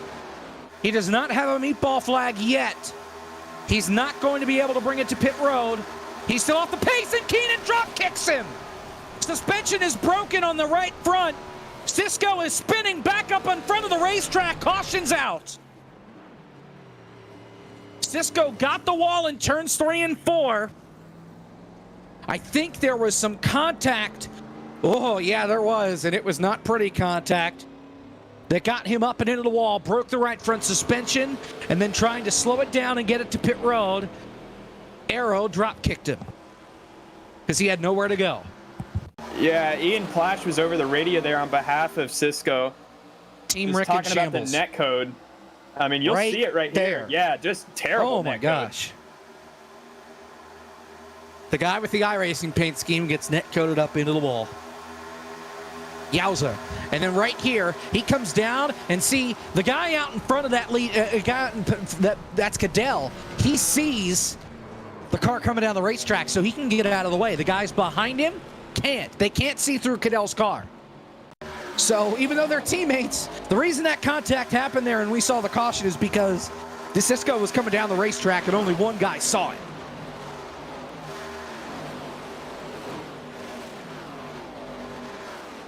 If you watch, he comes down. Cadell sees it. He moves, and that leaves no time for anybody else. And Keenan just made the wrong choice there. Yeah. Going up to the outside. And remember, the 85, he had no right front suspension. You can see it when he spins through the grass. tire. The right front is completely disconnected. So he's turning all the way to the left, and it's just not turning because he can't turn the car. Yeah, I mean, you can see that front tire right there. Definitely going to have to take a faster pair right here. Team Rick, everybody. And that's a faster pair for Cisco Scaramuza. So caution's out for the 3rd time here from Daytona. Pits are open. Sean Butler, David Shieldhouse, Ryan Vargas going to come to pit road. A couple of others, though, going to stay out, including now your race leader, Harry Tiller. He has a win in core. Won at Iowa back in season 3. You can see a little bumping going on pit road there. That was between Sean Butler and David Shieldhouse. Back, Ryan Vargas wins our race off pit road. Sean Butler in 2nd. Everybody else opting to take tires and fuel. Now Vargas just fuel only. Right sides for Shieldhouse. No, 4 tires for Shieldhouse. Sean Butler, I believe, took right sides.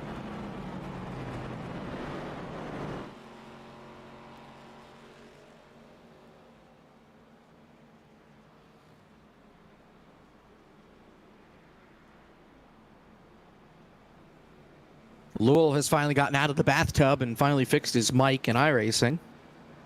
So, Caleb, I understand you have an interview for us. I do. We'll get him up here.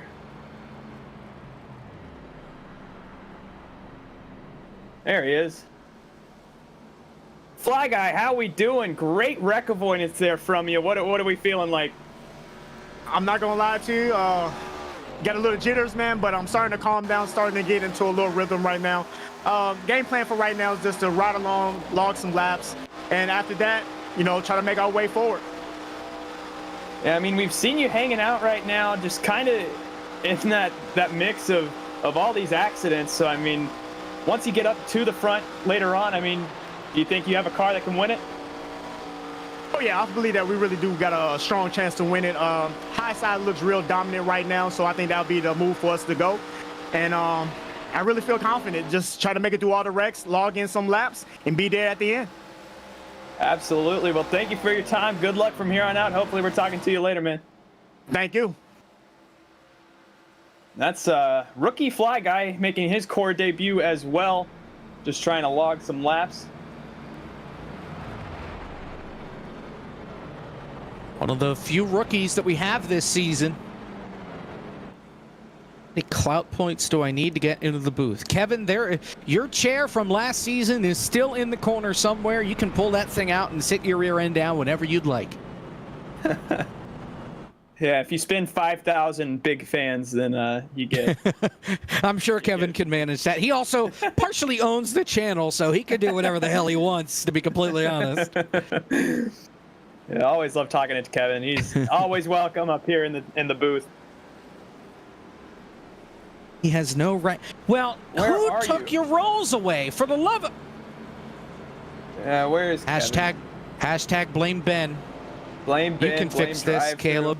I can. Caleb can fix this. Kevin, he has admin abilities. You're good. You're good. Get your butt. He has the power. There he is. Hi, Kevin. How you doing? Good evening. Welcome to the show. I have been tuning in and out, so, throughout the night, and it seems like we have had a show of shows.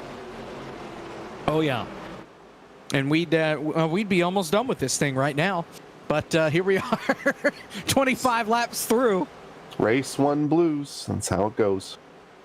Harry Tiller in drive-through on the front row for the restart, and the big fan going to try and propel himself out in front. Green flag.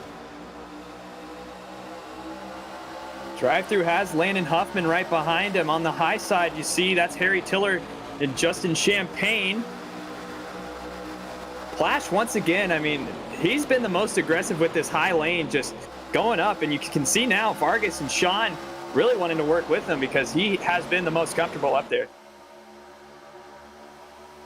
Down the back straightaway, still side by side, but here comes Plash once again. Ripping that outside line all the way up against the outside wall. It's worked for him pretty much all race so far as Tiller is clear just barely and is out in front. Yeah, Harry definitely had a really ballsy move right there, but he makes it work in front of drive-through. You see Landon Huffman kind of wiggling around behind him. And now Champagne has control of that middle line with Frozen Toes, David Shieldhouse back there. An outside line dancing around. Sean Butler almost got a piece of the outside wall, but it's still Harry on the bottom. Then 3 wide, 3 rows deep.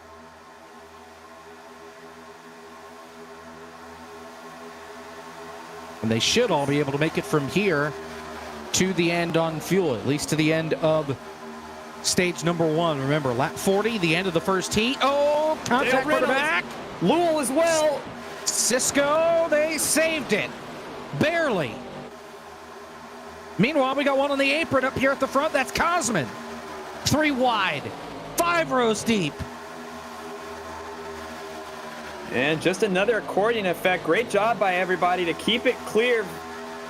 Vervinkt almost had another issue there. That was with Brayton Laster in the little Tykes machine. But we are going to stay green. Everybody keeps it clean.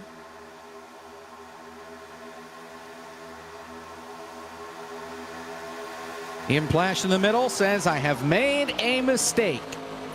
As Vargas goes by, clear for the lead, 3 wide behind him for second. It's now Sean leading the outside line. Then Plash in there and Tiller on the bottom. Tiller actually had a fair bit of momentum. 3 by 3. That's 2 rows deep, 3 rows deep now into turn number 1. I mean, these guys are loving this pack formation. I mean, we have seen no lift from this about top 15 just all night. Vervinkt almost made contact there on the trial. That's what got me up on edge, but he was able to straighten it out. He's in the middle 3 wide, that bright red machine right at the tail of this 3 wide pack. Oh, Sean up into the wall. There goes Shieldhouse around into Cosman. Vervinkt in it. They almost save it. Now Rawgator around. Malillo is in this. They still keep piling in Travis. Cisco is around. Brayton Laster. Lowell. It's the big one in turns 3 and 4. And that was teammates right there. Sean getting hit from behind by Frisch. Dale Reynolds also got a piece. He was able to save it. Looks like Cosman went around as well. Oh, and there was more contact. Cuthbertson and Travis made contact afterward as well. Here's the replay down the back straightaway. Yeah, we'll get a great look at it right here. I mean, you see Sean just inches up a little bit, and one bad bump from P. Frisch. They just make a slightest bit of contact, and you can see Gator Vervinkt around Cosman, and a secondary incident there gets spun. Great job from Cody in the back to make it through that.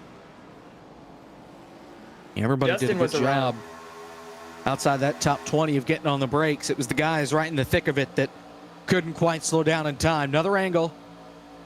See right there's the contact, gets him loose up the hill, and then Shieldhouse gets hit from behind by Frozen Toes, and it's on. Then Frozen Toes loses it, gets down into the 84. Shieldhouse saves it, but leaves Calamity in his wake. Oh, and Lowell with the hit on Gator. I feel really bad for Gator and all that because he had it woed down, then got hit from behind, which spun him around. We'll get another look at it. Watch that black car in the middle line, the Haas 14. And you can see he gets it woed down and then hit from behind, spun around. And then once you're spun around like that with the entire pack coming at you, there's just really nothing you can do except hold that brake and hope for the best. And you can see it right there. It just gets hit by Lowell coming through. Really tough break for him and everybody else involved. On board with Travis. Trying to slice his way through.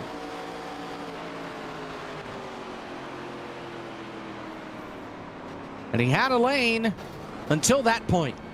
Yeah, and that's Daytona for you. I mean, you think you have a lane, and just the way the crash develops, and somebody else came down and made more contact with him.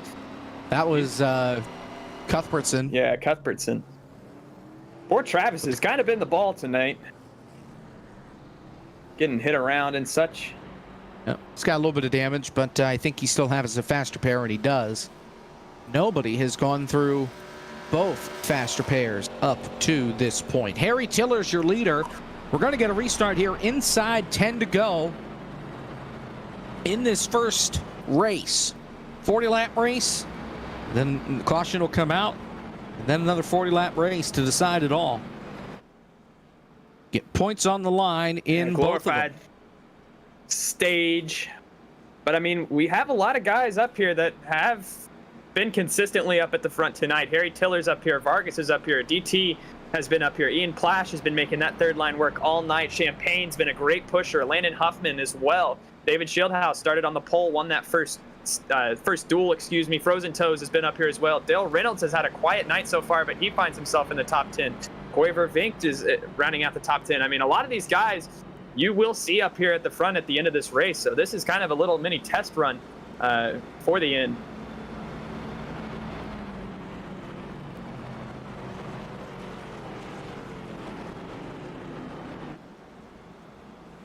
So lights are out on the pace truck. We're choosing here this time off turn 2. We're going to have a restart with 7 laps to go in race number 1.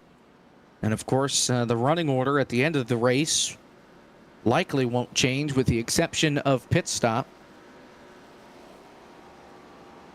By the way, who's in Clash? It's just been That's brought a- to my attention that I did It's a not say great that. nickname. Well, yeah. You know what? We'll roll with that. It's a new Ian nickname. Ian Clash. Splash. Plash. Ian Clash Splash. Good luck. All right, I'm not Splash, even going to splash, try. Yeah, splash. we're just going to shut up and move on. All right. It's Tiller and Vargas on the front row. And again, racing to lap 40. 7 laps to go. This time by in race number 1. I'm going to make a prediction here, and I'm pretty sure you boys would agree with me. I think Ian's going to go to the top immediately. Yeah, absolutely. If he learned anything, like he said he did on that last restart, the outside is his friend. Green flag. 7 to go in race 1. In race 1, if that makes any sense. And here he goes. Oh, man. He almost got turned by Landon. Yeah, I was seeing driving. Someone just blew up in the back. Yeah, I heard that. It's Lowell. Lowell just hand grenaded. Tough break for Wes Graham. He's out of the draft. Cuthbertson as well. Well, they may wreck. So let's not roll it out here. As Plash all alone on the high side. No friends with him. Vargas out in front, but here comes Tiller on the bottom. Once again, already all packed up. Chase Cabry going up with Plash now. But that outside lane just does not have the momentum it needs. You can see drive-through thinking about it. Sean's going to go up there trying to get something going. But Vargas right now going to have control. You see drive-throughs in the middle. Great run here from Cabry. As Cabry, he had required repairs, sat on pit road for more than 2 minutes, lost laps. He's back on the lead lap, and like Travis, up here at the front of the field, fighting when it matters most, trying to get some points here down the stretch. Contact, Shieldhouse, and drive through. They made it. Vargas still out in front. Actually, it was Huffman that made contact, I think, with the 20, but they keep it pointed in the right direction. Coming to 5 to go. You can see Lowell limping down on the apron. That's going to be a caution for Lowell. Trouble behind him. Travis. Kallenbach. Oh, one car. Brayton Laster. McCandless. Cadell in this. Now, they wrecked after the initial contact. The initial contact, I believe, was from Kallenbach and from Travis.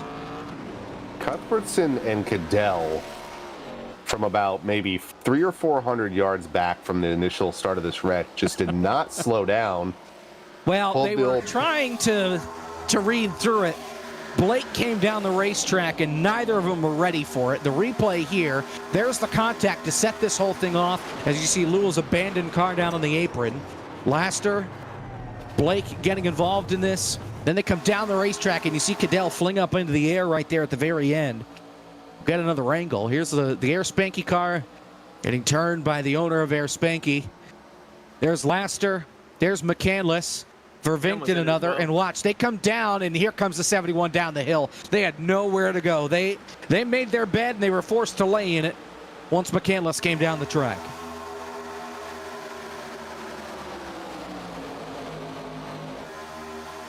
Now, here's the thing, guys. If we, this will put us right on the edge here of the end of the race. If we get a caution on lap 39, I believe we're going to do green-white checker. Otherwise, they're going to have a 2-lap dash to decide race number 1. And with all these accidents, sorry, Caleb, with all these accidents, it just seems you start to get into that territory. I know they have 2 fast repairs because of the 2-race format. But do you take a chance here if you're in the mid-20s? Do you take a chance here, take a fast repair, and try to get a few points here for race 1, or do you save it for what's going to be considered race 2? A lot of these guys have been in multiple accidents, and I know that's weighing on their mind, especially with what we got 4 laps to go in the first race, and then they still got another 40-lap race after that.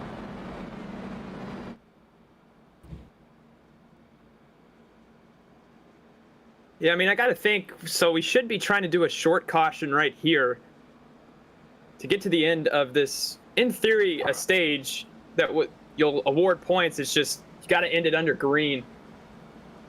So I got to think, you got to make a run for points here, especially if you are kind of on the cusp of falling out of this. Okay, so Gabe Wood just gave us an update on Chase Cabry. He was on pit road, remember, and I said he got lapped. It was because he took a shower in the middle of the race. And he is back on the racetrack in 7th on the lead lap within striking distance of winning this race. That is a first. Incredible. Just core things. I mean, what? Couldn't do it anywhere else. Yeah, I mean, this race has had so many firsts. I mean, you got to think, we had cars phasing through each other at the very beginning. We had the revolution in the middle of that first race that you probably don't remember because we made you forget. We've had drivers showering. We've had cars upside down. We've had 4, 5 wide finishes, and we haven't even gotten to the main event yet. I mean, what more could you want out of Core? How about a restart with 2 laps to go to determine the winner of this first race? All right, well, you may be asking for too much. Well, that's what we're getting here.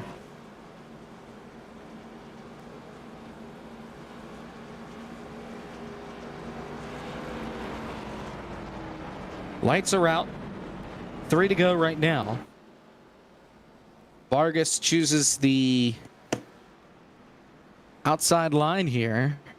A lot of guys chose the top. I think the next guy to choose the bottom is it Huffman? It might be Huffman or Cabry. A lot of them chose the top. I think it's Cabry. Cabry, yeah. Drivers still can't understand this concept of keep the high side clear for lappers. So, Cabry and Butler are going to go from 7th and 9th, take one to go, to 3rd and 5th. Now, obviously, a lot of these guys probably in the outside want to make it 3 wide to make as many positions up as possible, but that move to the inside is definitely a viable one at the finish in the tri-oval.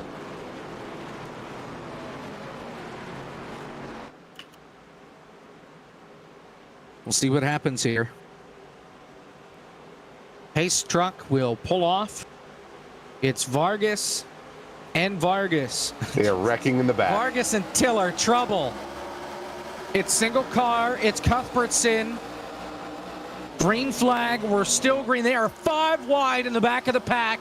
Rawgator passing folks down on the apron. Here comes Champagne on the outside, 3 wide with 2 to go in race 1.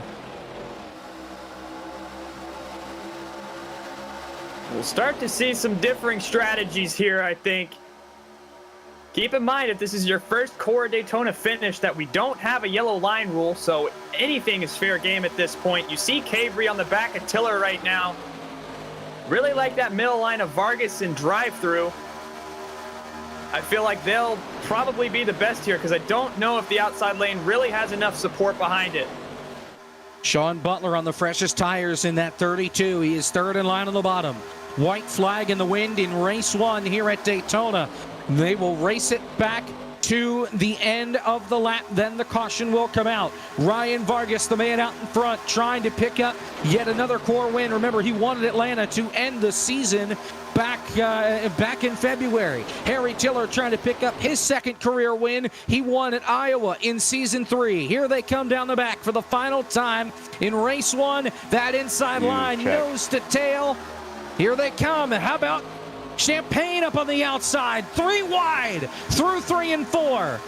Let's see if anybody uses the apron. Vargas in the middle, Champagne up high, Tiller down low, looks to the bottom to try and block. They're going to push him all the way to the line. 3 wide, photo finish at the line. Give it to Justin Champagne. Justin Champagne steals it. They wreck. They're already under caution, and the field flying apart in turn 1. Big damage. Vervink just clobbered Justin Malillo. Drive through with a big amount of damage. David Shieldhouse up against the outside wall with a lot of damage. Raw Gator's car is decimated in the infield. No! Oh my gosh, he hit the grass! He hit an invisible wall. He hit a drain in the grass and popped up into the air and then hit an invisible wall. His car's broke. What a wild finish. Tiller finishes third at the line. Champagne by 13 1/1000ths gets it at the stripe. You can see and it then right there's here. contact. It's Cabry. Got DT sideways, and it's on. There you see Dale Reynolds through the grass. And then back up here for Vinks. Oh my gosh, right into Justin. And then there you see the 14. We need to train in on Raw Gator here. So if you watch the 14, here's the onboard. So he takes evasive action and goes through the grass. He's going to go down through the infield here, past the entrance and the exit to the road course. He goes down like he hits a drain, boom, like he has a splitter on that thing. And then as he's slowing down, he hits an invisible wall right at the access road. That is unfortunate luck. Does everything you're supposed to do, get as far away from the wreck as possible. And by sheer circumstance, and this has happened at this version of Daytona too. It's happened in the 87s, which also has the new damage model. So I don't know if that's a factor. By the way, great run to the finish. The second part of this is, we mentioned it not even 5 minutes ago. All these wrecks are accumulating, and some of these guys are going to have to use a fast repair before this second race even starts. That's unfortunate that Cabry got into Cornelius like that. That took out a lot of drivers. Melillo just had nowhere to go. Frisch piles in as well. A lot of Vervinkt again. That's got to be his fourth or fifth wreck at this point.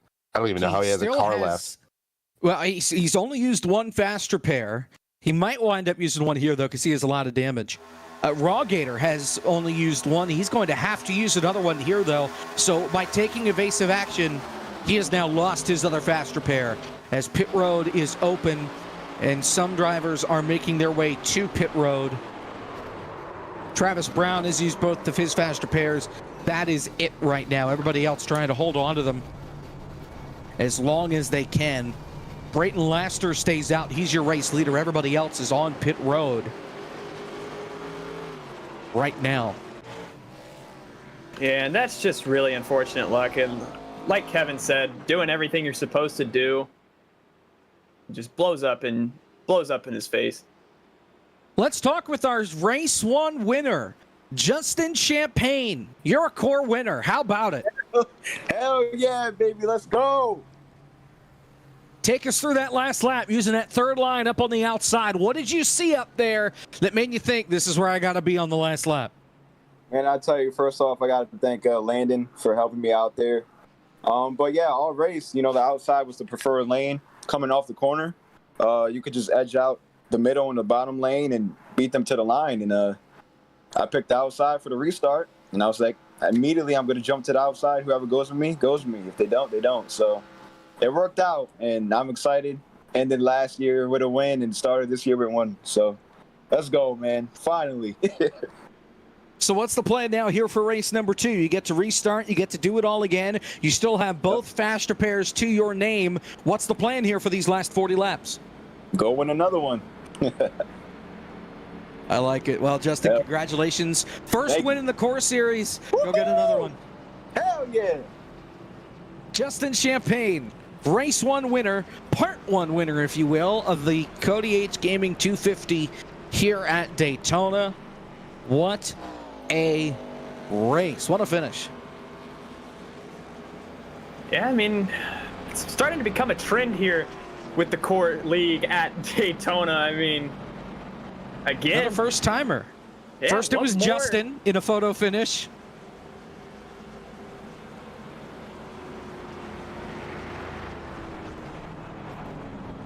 Seems like such a long time ago, and that was only a few months ago, I feel like. Right. So we're choosing here. Officially, we will have 41 laps in this second race just because of how little laps we had to do under pacing there. So this is one more than the last one, but as long as we get a caution, it's not necessarily going to matter all that much. Rusty's in the wall. feel like Rusty we've said that before. Well, trying to pass the field, and Cabry was coming up, so he had to go to the wall. And he was riding the wall down the back straightaway and didn't want to veer down in front of traffic. I don't think he got a meatball, but he has to come back around here, try to catch the tail end of the field. Problem is, they're in 3 right now, getting ready to come back to racing.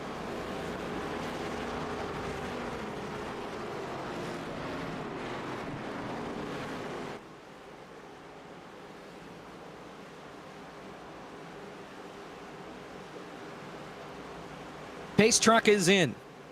41 more laps to decide another winner from Daytona. It's Vargas and Laster on the front row, and look out, here comes Huffman in the 75, looking for the lead, and he may get there by turn 1. Shot out of a cannon there. He timed that perfectly.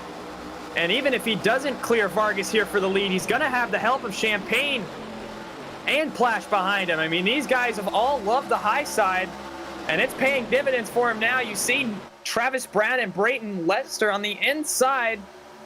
That outside lane, though, going to have the momentum. Here comes the 75. Landon Huffman trying to lead his first laps on the season. As, oh man, they were trying to wreck further back in the field, but they keep it going.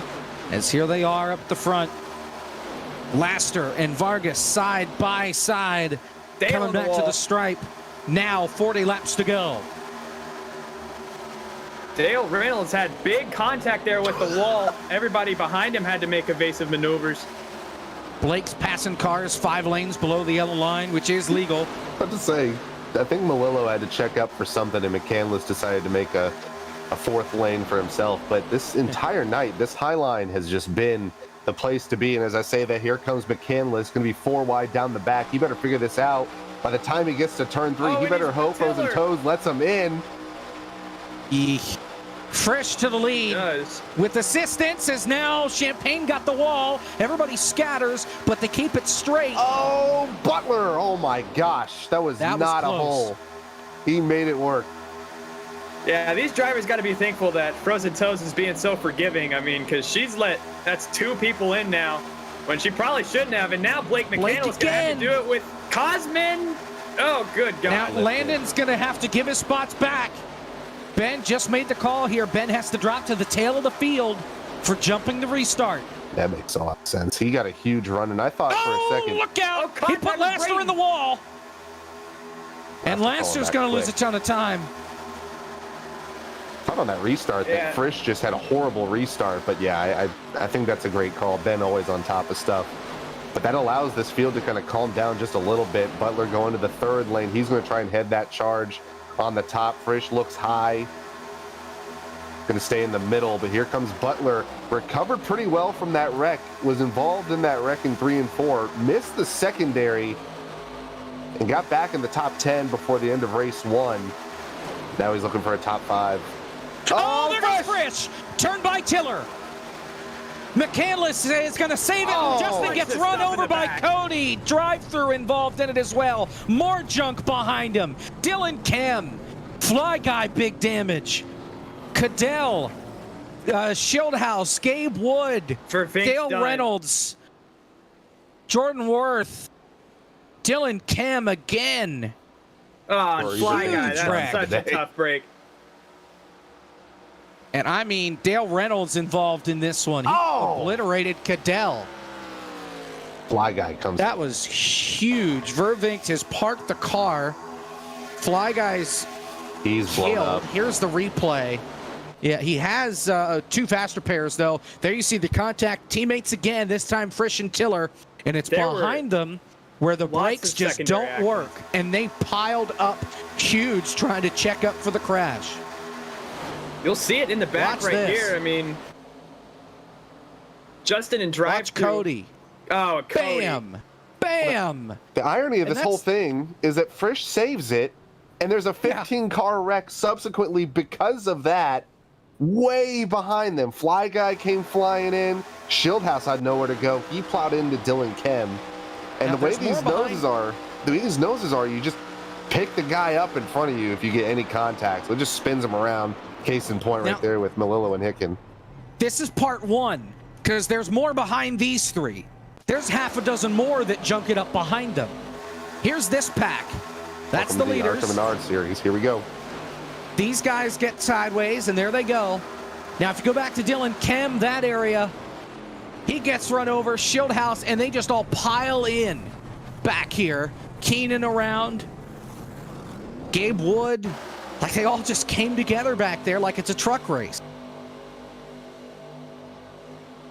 And again, just more stacking up. Similar effect to what we saw with Cody, whereas you see Cadell and Dale Reynolds. Dale Reynolds, one of the 2 past core champions in the field. A tough night for him so far. Yeah, some of these guys went in there like they just... Cole Trick. It's hard to say. You know, some of these guys, you know, there's a huge skill gap, and I'm not knocking anybody when I say that. But, you know, some people just have that reflex to immediately slow down. And in a lot of the cases, that almost is a detriment, especially at super speedways, because you got 20 guys who can't even see the wreck, and they just come flying into you. And especially with these ARCA bodies, you get touched, you're going sideways, and you're either going towards the wall or you're going to get T-boned by somebody. Nonetheless, we're under the caution flag once again here from Daytona. 30 laps to go in this race. Ryan Vargas is your leader. We step aside. You're watching the core here on FTF.gg.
I don't know why Ryan Vargas is telling us about paint schemes 50 laps into a race, but nonetheless, he's your race leader. We're back here on FTF.gg. 34 laps to go in the Cody H Gaming 250 from Daytona, the season opener for Core. We're back this time next week at Homestead. Green flag with 34 laps to go.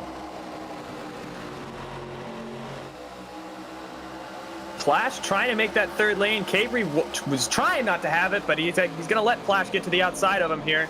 Cisco and Harry make just a little bit of contact. No one really wanting to go with Flash, which is really interesting given how dominant it's been tonight. A little bit more spacing this time on the restart as Flash, the lone wolf on that second lane. Cuthbertson sideways onto the apron, onto the runoff, saves it through the grass. Looks like he's going to have to hopefully get to the back of the draft. But as soon as I mentioned that high line, now heavy momentum, trouble, Lull into the wall. Frozen Toast gets into him. They saved Scatter behind him and saved it so far. Who is that trying to fly? Landon Hoffman. No brakes, no logos, no decals on that 75. He keeps that momentum, no caution here in the back. We may need to slap a 3 on that car. My goodness. My goodness. Landon Huffman That strung there. everybody out. Maybe he took all the decals off to compensate for something else there, because he just floored it and made it work. I've never seen that. Ben came over the radio, and I thought Landon was in trouble again. He said, good job. Here comes Plash, bullying his way 3 wide. He moved Butler out of the way. Here comes Tiller, sending it down to the bottom. There they go again. They saved it. Cisco got hit by Travis, and he's around. Into McCandless, hard into the wall. Look out. Ben spotting for everybody now, and they all missed him. Caution is out, and Travis got into the back of Cisco there. He had to lift for Cabry, and that's what set that whole thing off. Oh, I thought Cisco had that save. Saved it once, saved it twice, and then eventually just kept ping-ponging off cars, got into McCandless, and sent them right back to the outside wall. And I think these guys may have learned from that last wreck maybe to slow down all in a concerted effort to miss that wreck, and nobody else involved besides Cisco Scaramuza and 3 and 4. Tough break for him in the 85. But that's the thing. You get one shot to save these race cars. If you can't save it in one shot, you're probably going to junk it, and that's the same deal Cisco had there. Here's an onboard with somebody 5 miles behind the accident. Dale Reynolds. This is Dale Reynolds. See that pixel up there? There's the smoke. And he's going to get on the brakes and miss it. Thank goodness. It's unfortunate, too, because this was a pack of about 10, and I thought, well, maybe we'll get some calm here. Never mind. There's never calm in core. Should know that. Caution number 8. Yeah, I believe you have the line, Kevin, of saying everybody turns their brains off racing for stages. Well, we seemingly got rid of stages, and still the brains are still in the off position. Give them a little while to turn it back on. The margin of error in this combination is so low. This track is so bumpy that, like, you know, Travis does these moon car races in this car a lot, and I don't race them because it's just so difficult to race clean, because you can pretty much just pick someone up off the ground with a small but bad bump. So I almost can't even blame the drivers for some of these wrecks, you know, especially in the era of the next gen, the COT, the Gen 6. You can slam a guy and it's almost a benefit. In this, you got to tiptoe around guys to make moves. So credit for them to be able to race 2 and 3 wide like they have. I don't blame them one bit.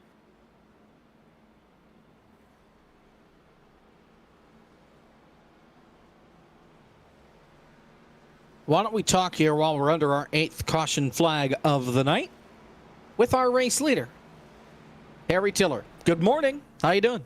I'm doing good. How's it going? We're here. You having fun? Yeah. I've kind of become a bit of a wrecking ball the last 10 laps, so I'm going to try and fix that one. Do you like your chances to win this deal up here at the front, or do you think you're going to get wrecked?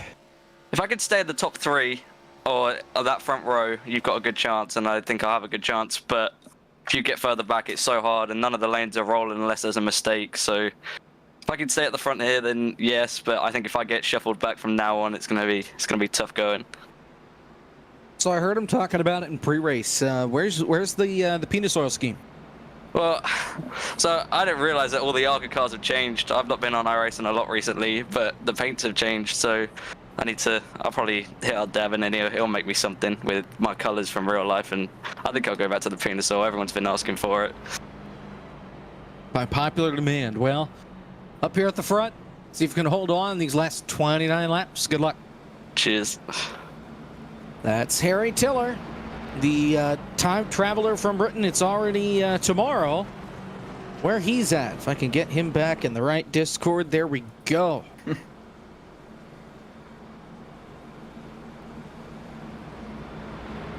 And we're choosing.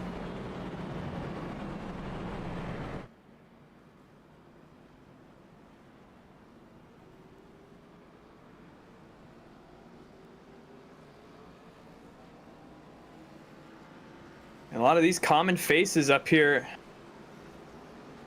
choosing the outside. Vargas opts to take the inside with Harry. We'll see how that plays out for him. Cody H Gaming back into the thick of it. He's going to launch himself up into the top 5. Shieldhouse on the outside, Clash on the outside. No surprise from those guys. Cabri, another guy on this outside to watch.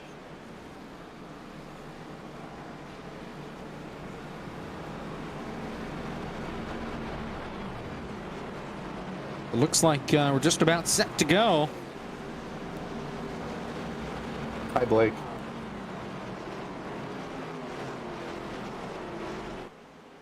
Blake Reynolds in the chat. Wow, Blake Reynolds. Retired Coke Series driver. Yeah. Well, here's the green flag. We're back underway. So we hit 29 laps to go.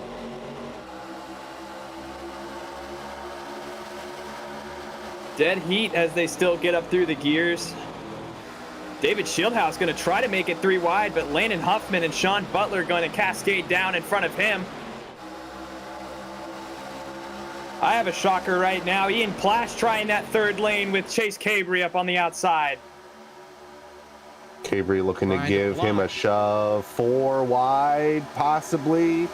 Shieldhouse backs out of it, but that allows Plash and Cabri to just tandem on that high line. Plash is clear, Cabri is not. Plash stays on the outside, loyal to that 39 as they get out of 4. Gary Owen going backward on that outside line as they all stack up again. Coming off turn 4, 3 wide, 2 rows deep. It's a tight-knit pack up here at the front. Plash on the outside, Huffman in the middle. Then you got 32 with Sean Butler down on the bottom. Tiller, Shieldhouse, Cabri, Vargas, Plash, all in the thick of it, and here comes Dylan Kim. He's won here in the core, I believe, last season. He's trying to make a charge here to the front and get himself high up in the points early on after an early accident. Again, this middle line is where it's at right now. Landon Huffman with help from Shieldhouse behind him. I was really watching Cody H Gaming there to see if his gamble to the inside line would work, but he's gotten shuffled back now. Vargas as well, opting to go towards the middle lane, and you can really see this bottom line starting to die out. It's Sean Butler, Harry Tiller, Kim, and basically no one else. Kim trying to get to the back of Tiller. That low line is not the place you want to be if you want to make moves. Only 4 cars on that inside. Flash still maintaining that outside line momentum for now. Here comes Cosman to the top as well. 3x3, pretty much a standstill from first to about 12. Hicken a little bit of momentum lost, but he's looking to regain back, trying to get back to Kim. Vargas still in the middle. They come through 3, a little dancing around. That's the inside line there. Huffman and Butler almost making some door-to-door contact, but they keep them pointed straight. Coming to 26 laps to go here in this race. And this is what you love about core. I mean, this is about as calm as it's going to get as you see Keenan slaps the wall. But I mean, usually you see at some point these guys start to get in the single file train, whether it be on the bottom, the high side, wherever. But here it's just full send 100% of the time. Still 3x3. I feel like 6-7 rows deep. And I feel like the package just lends itself to be really racy. Someone is in the fence. That's Gowan on the outside. They save it. But the way this draft is, a lot of side draft, a lot of pull from the guy next to you, so it almost invites this 2 and 3 wide racing. But for the first time, a little bit of weakness on that 3rd lane. Flash, not a lot of help. Cabry's still there by himself. Cosman's still there. Cody H Gaming to the inside. Hicken gets out of the draft, stuck on the apron. He's going to lose a lot of ground, a lot of speed. Trying to get back on the track, not going to be able to do so yet. Finally gets back up, but he's going to lose the draft. Still side by side for the lead. That was scary, but to keep it going straight, that 3rd line had to drop out. I believe there's something with the 39 of Chase Cabri. He has dropped all the way back outside the top 20. As that outside line is just dissolved. It's a party of 1. It's just Plash up there on the outside as they come off turn number 4. Racing back to the stripe. Here comes Frisch now. He peeks out of line as Huffman leads him back to the stripe. on board with Cosman here. As you can see, he's trying to suck up to the back of Ian Plash right here. Joey Stone going to get out in front of him, though, as this outside lane tries to come back to life. Michael P. Frisch trying to lead that charge. Travis Brown, though, going to stick in the middle lane, it looks like. And that's the thing about this outside line, is it's not instantly. You got to have a few guys willing to work with you. And once that momentum builds up over about, a lap and a half, 2 laps, that's when you'll start seeing results. But at the very beginning, I mean, it's just kind of a slow start.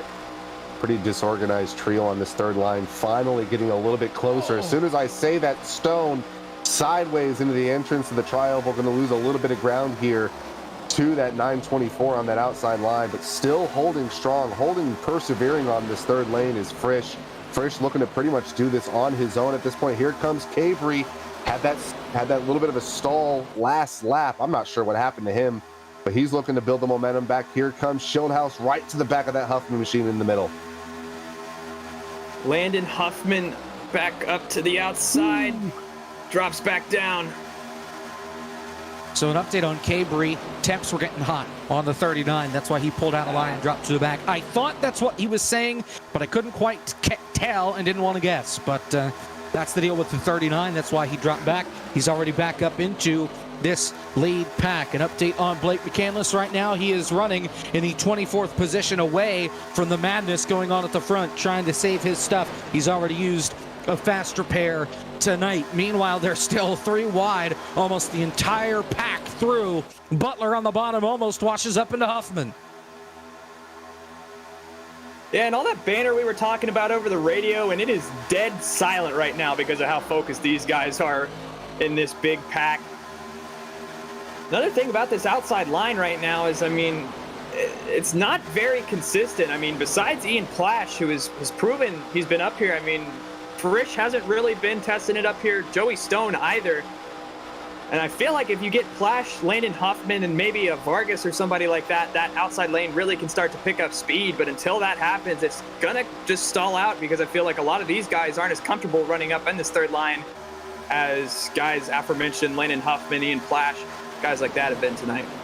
A lot of courting effects in the draft. You'll almost see it down the backstretch. The inside line almost just gets pulled back, and you'll see, oh, Stone just got into the wall. Cavry has to check up huge down the backstretch. That's going to make that outside line once again an unorganized line. Here comes Cosman to fill in the gap. Stone recovers, tries to build that momentum once again, but that outside line, Jake, I don't know what it is. This track is just so inviting. You just barely kiss the wall, and they did update the wall physics thanks to Ross Chastain. You hit that wall and it drags you back a ton. Yeah, that outside wall is, it's a risk reward going up there, making that third line.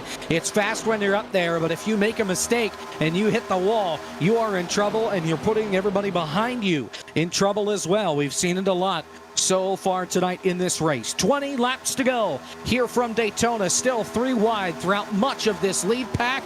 It's Huffman, Schildhaus, and Sean Butler wrestling for this top spot. How about Travis Brown right now behind Huffman, second in the middle of the camo car. What a comeback he has had.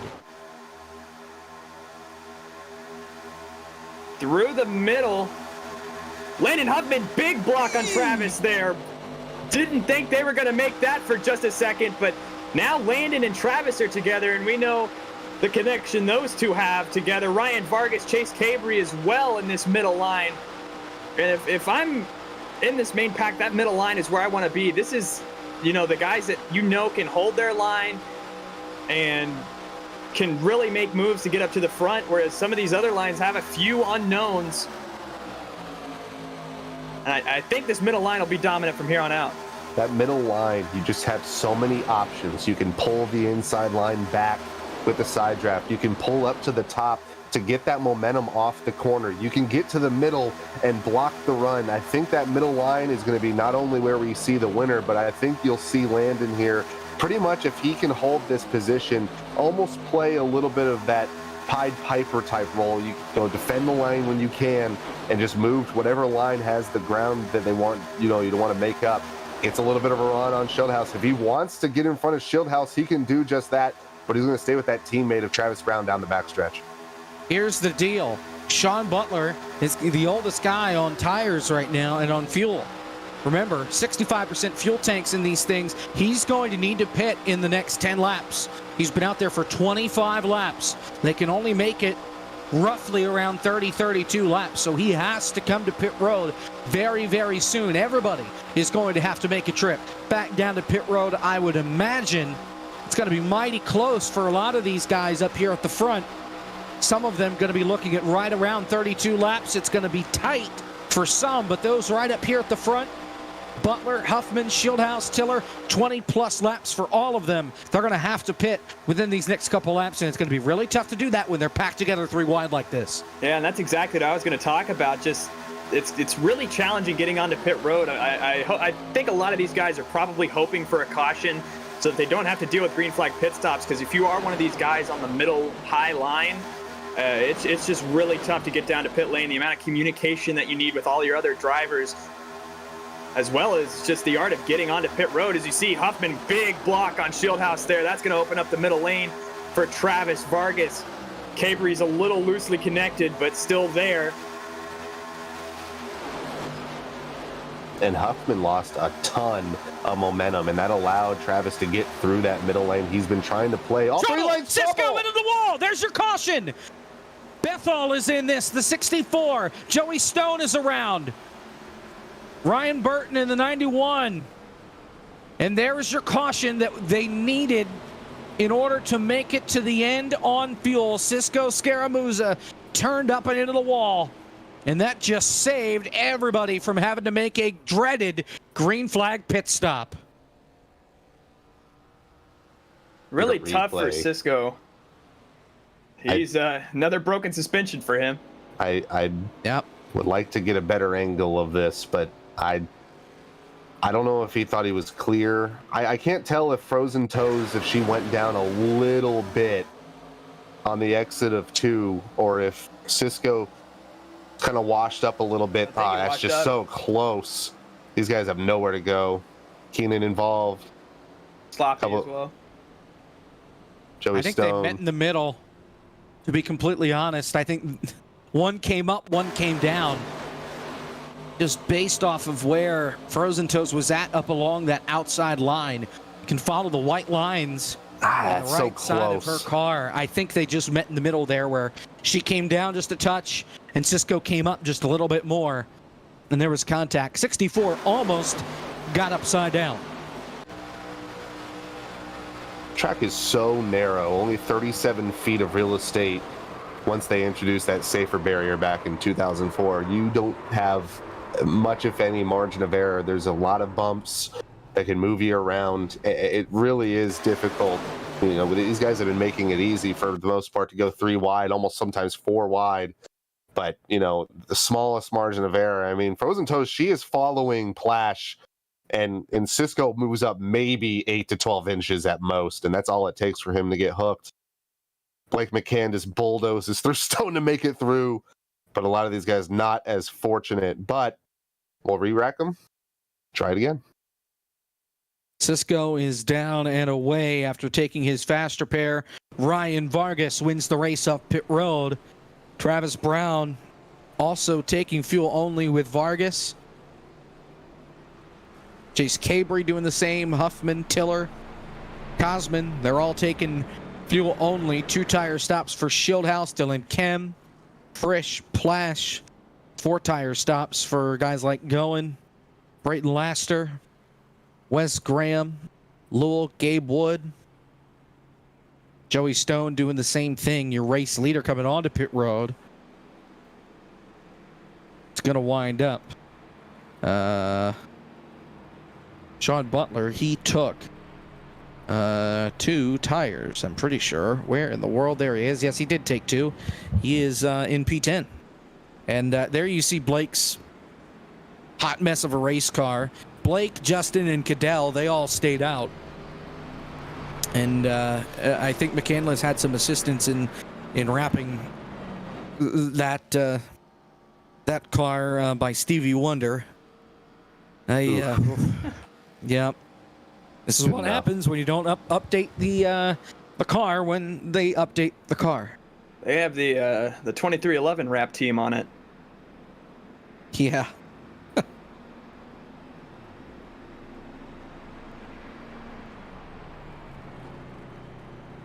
Supposed to be a Dodge though. You can see that on the front end. Just barely.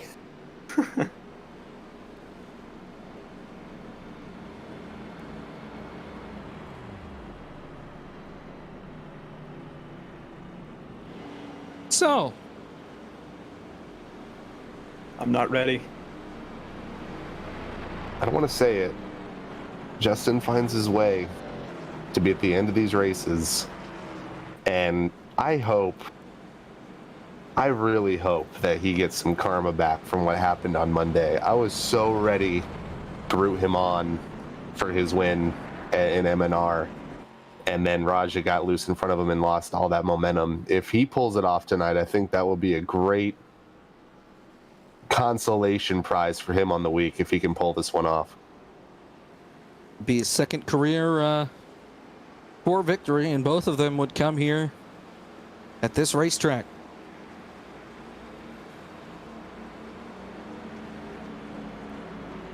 Once again, this high line, just what everyone decides to pick, and makes a lot of sense. Can't really make a lot of moves on that bottom line.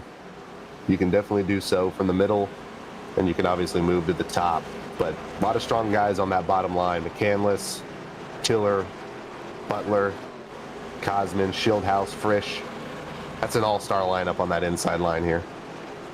Once again, shout out to everybody watching the broadcast here tonight. We really appreciate it as we're coming down to the nitty-gritty here from Daytona. We're back again 9 o'clock Eastern a week from tonight from Homestead right here on ftf.gg. 12 laps to go. It's McCandless, Melillo on the front row. McCandless, Melillo, and Cadell need to pit in order to make it to the end on fuel, I think. They're going to be close, but I don't know if they're going to be able to save enough. If we go to overtime, though, they will not be able to make it, and they are going to have to take a trip down to pit lane and get some gasoline. Here comes Tiller to the outside. 3 wide off turn 2. Whoa, look out, Sean.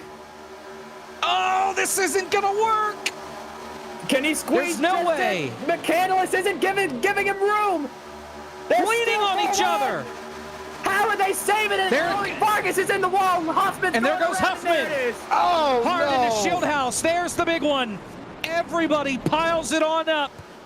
Keenan Kusin involved in this. The 03 Arrow. He takes a shot to the inside wall. More than a dozen cars littered coming off turn 4. Landon Huffman. Drive through. Jordan Worth. Cisco Scaramouza, I think, made it through that one. Ryan Burton came to a dead stop. Man. Cuthbertson. Dale Reynolds. Plash. Champagne, your race 1 winner. And Shieldhouse, Vargas, Kem. This is just Cabry. so difficult. I mean, Cadell. 10 laps to go. Sorry, Gabe Wood. You'll see it right here, but I mean, this is just such a dilemma now. 10 laps to go. I mean, you kind of have to use your fast repair here if you're some of these guys that were involved, but you really also want that in your back pocket if there's something that happens at the finish. I mean, you see it just everybody. This is the ultimate example of, well, if this is the consequences of someone else's actions, because Blake McCandless, Jonathan Cadell, and Ryan Vargas did absolutely nothing wrong. Sean put all of them in a very precarious situation. Vargas had absolutely nowhere to go, gets put in the fence. That obviously stacks up the back end of the field. Hoffman gets involved. Champagne, absolutely nowhere to go. The race 1 winner. And now, like you said, Caleb, a lot of these guys are going to be facing a dilemma. Is this when I take the fast repair? Because A, we're down to less than 10 laps to go once we get back under green. B, you just mentioned it. They're probably going to wreck again. And man, they just plowed in. That is truly unfortunate. Because, I mean, Sean is very aggressive on these super speedways.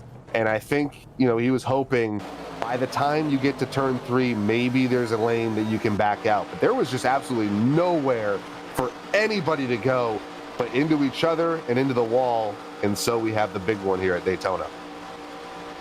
Here's the onboard with the leader. Watching all the carnage behind him. That was Melillo. Here's the onboard now with Cadell. Cadell was one of the guys who stayed out trying to get track position. He lost all that. Now he's going to have to pit, start all over. But you mentioned, Jacob, can these guys make it on fuel? Guys like Justin Melillo, guys like Blake McCandless who stayed out. These caution laps definitely do help. You're Stone, and you're right. Wow. Yeah, just takes the Go grass where they are. and, it doesn't screw him over like it did Rawgator earlier on in turns 1 and 2. Yeah, great avoidance from him. I mean, if he makes noise here at the end of it, that's why, because don't have to take that fast repair. You can just keep on chugging, and just a great job from Joey Stone right there. And remember, he thought he won this race in the grass last season, trying to race back to the line as they were flying apart, and it didn't quite get that. But he hasn't won in core since its heat days. That was season 2. For context, that was 2020, early 2020, pre-COVID 2020. God, that's how like, long ago it was. Feels like 20 years ago. Uh-huh. No, because they made the swap to iRacing then that fall. And they have not regretted it since, although tonight, borderline. We're choosing this time. Yeah, if you were around for the pre-iRacing days, then... Justin chose the bottom. Shocking. Yeah.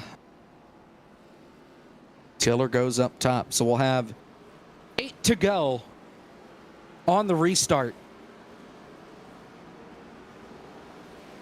Here for the Cody H Gaming 250 4 League, presented by SimRapMarket.com, as that was, I believe, Huffman that went by. Yep.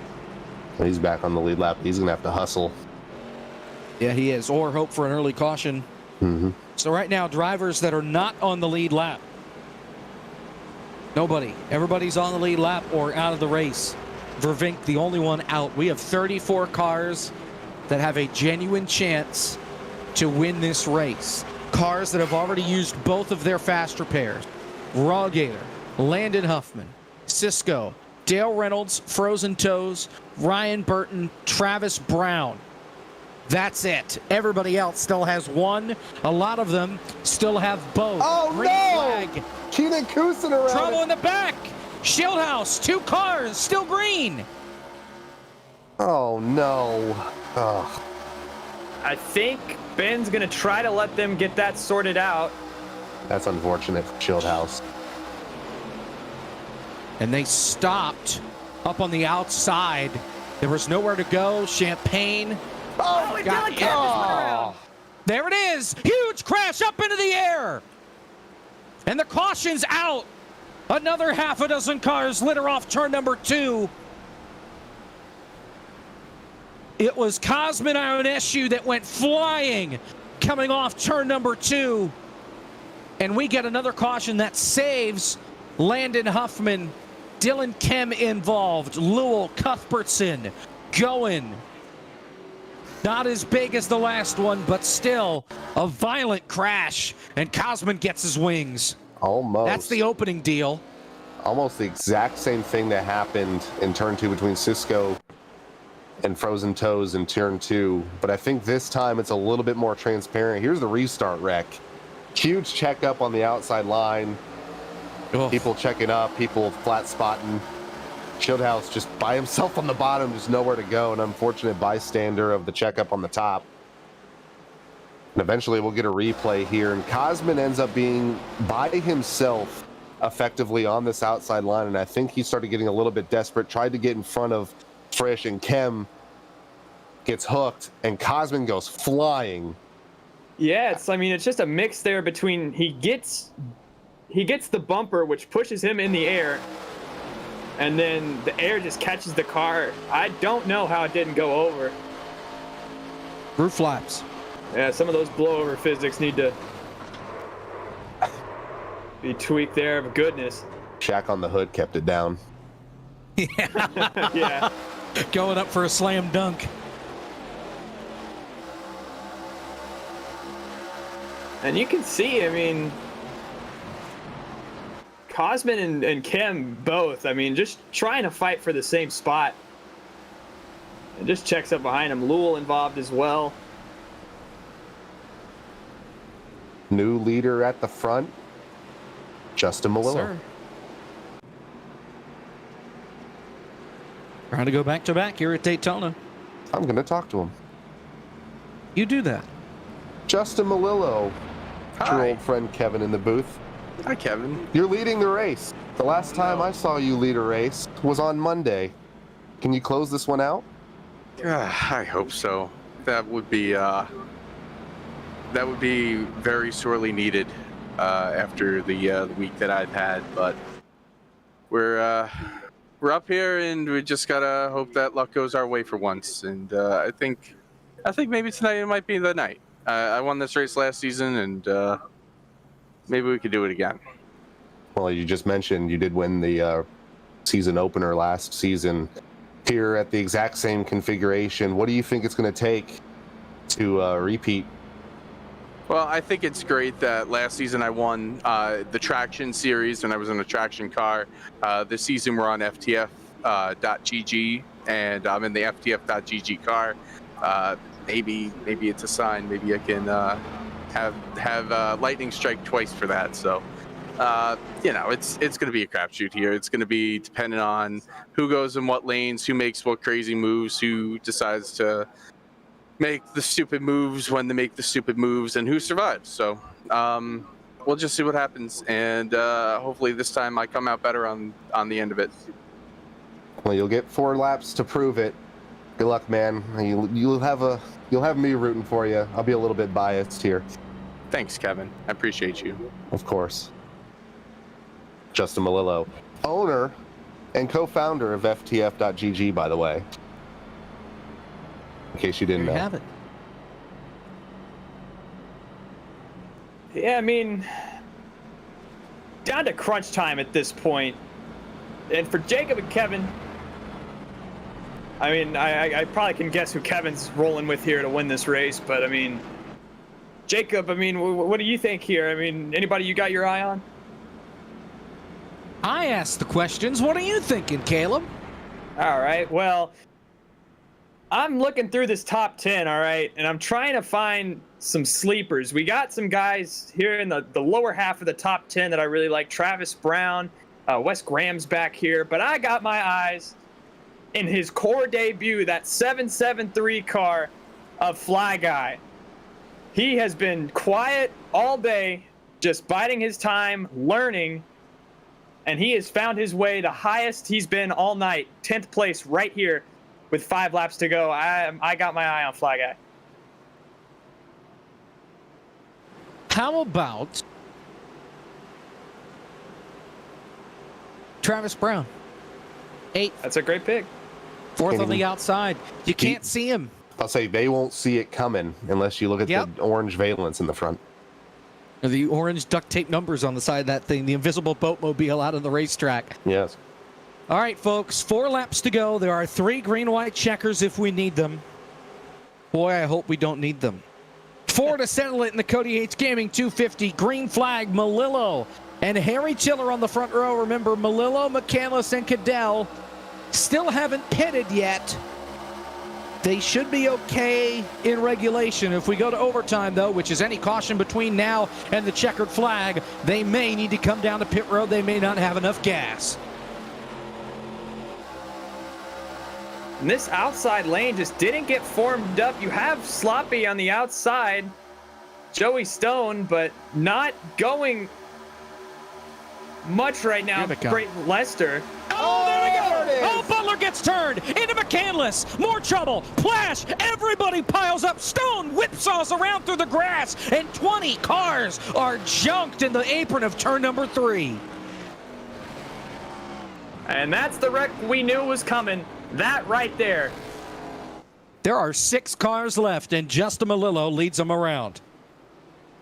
That was big.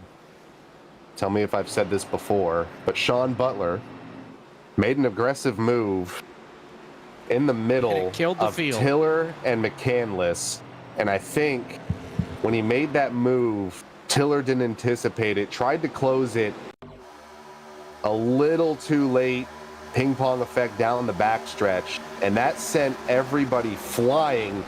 Joey Stone goes flying into the air, and this is a wreck reminiscent of the 2010 Coke 0400, just nowhere to go for the remaining field.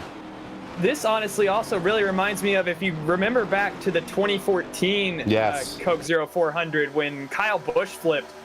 It feels a lot like that wreck as well. Blake McCandless being the Jamie McMurray going off. I mean, just nowhere to go. The track. Oh, Frisch. I think Frisch missed it. Frisch yes, made he it did. Through. We have to go on board with the 58 because I don't know how he made it through from the middle line. He is in third place, and he made it through that. Right on Frisch board. has the greatest wreck avoidance that I think I might have ever seen. You see it all formulate happen right in front of him. Everything that we've seen. Let's listen. I mean, just the C's part. The C's part. I mean, my goodness. You don't get much luckier than that here at Daytona. It's so crazy how this race has been, you know, at least, you know, during speed weeks in NASCAR in real life, you almost have a calamity corner. They'll wreck pretty often out of turn 4. They'll wreck out of turn 2. They'll wreck down the backstretch. They have wrecked everywhere on this track. There is no discrimination here where they'll wreck. And that sets a pretty different stage compared to what we just had. A lot of different faces closer to the front. Cabri is now in second. Travis Brown looks like he will end up in third. Frisch fourth. Champagne, who just won a race, he's in fifth. Ryan Burton, who was just in that wreck about 5 minutes ago, he is now in sixth.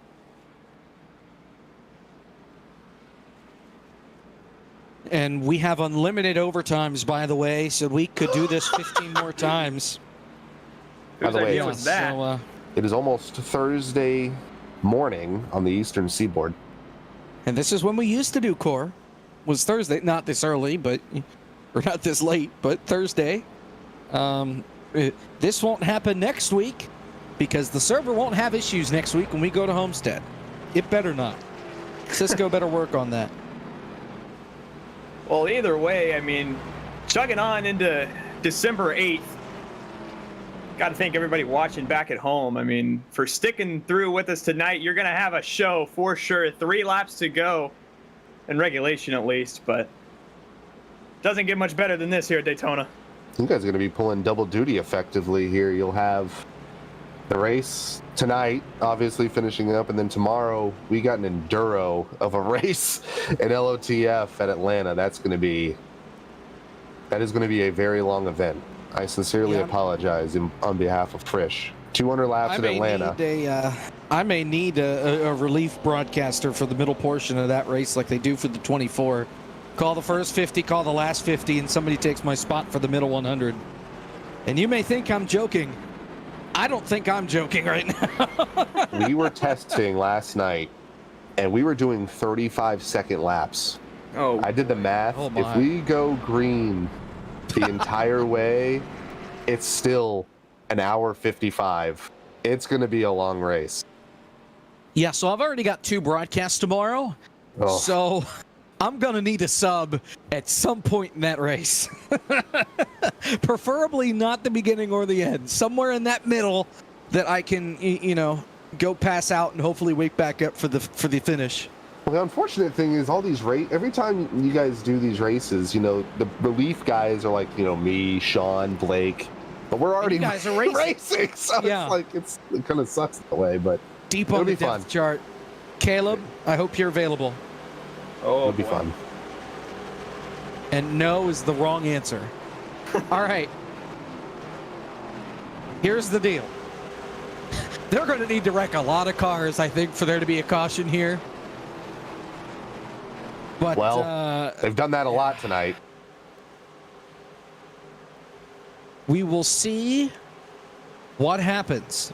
Melillo and Cabri are on the front row for the restart. Green flag. If the caution comes out before the white flag, we do it again. If we get the white flag first, we're racing to the finish. Does anybody run out of fuel in these last 2 laps?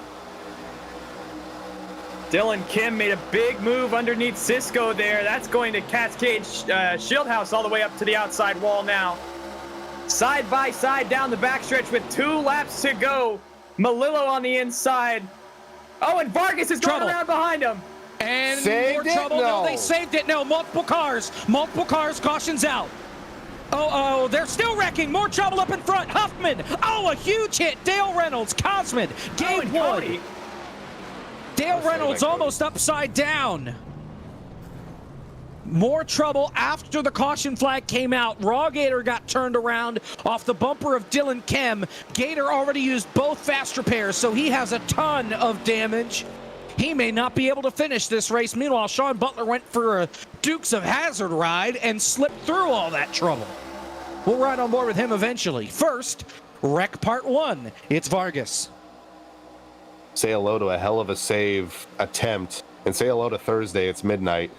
Huge wreck. These guys plow in, and once we get further up the field here, there is, I don't know what it is, these huge wrecks just keep happening later, hundreds of yards down the field, and Huffman was involved. A lot of guys. Cody Hicken made a hell of a save, but I thought Vargas had it and just overcorrected right into the field, right in the middle of these guys. And here's the secondary.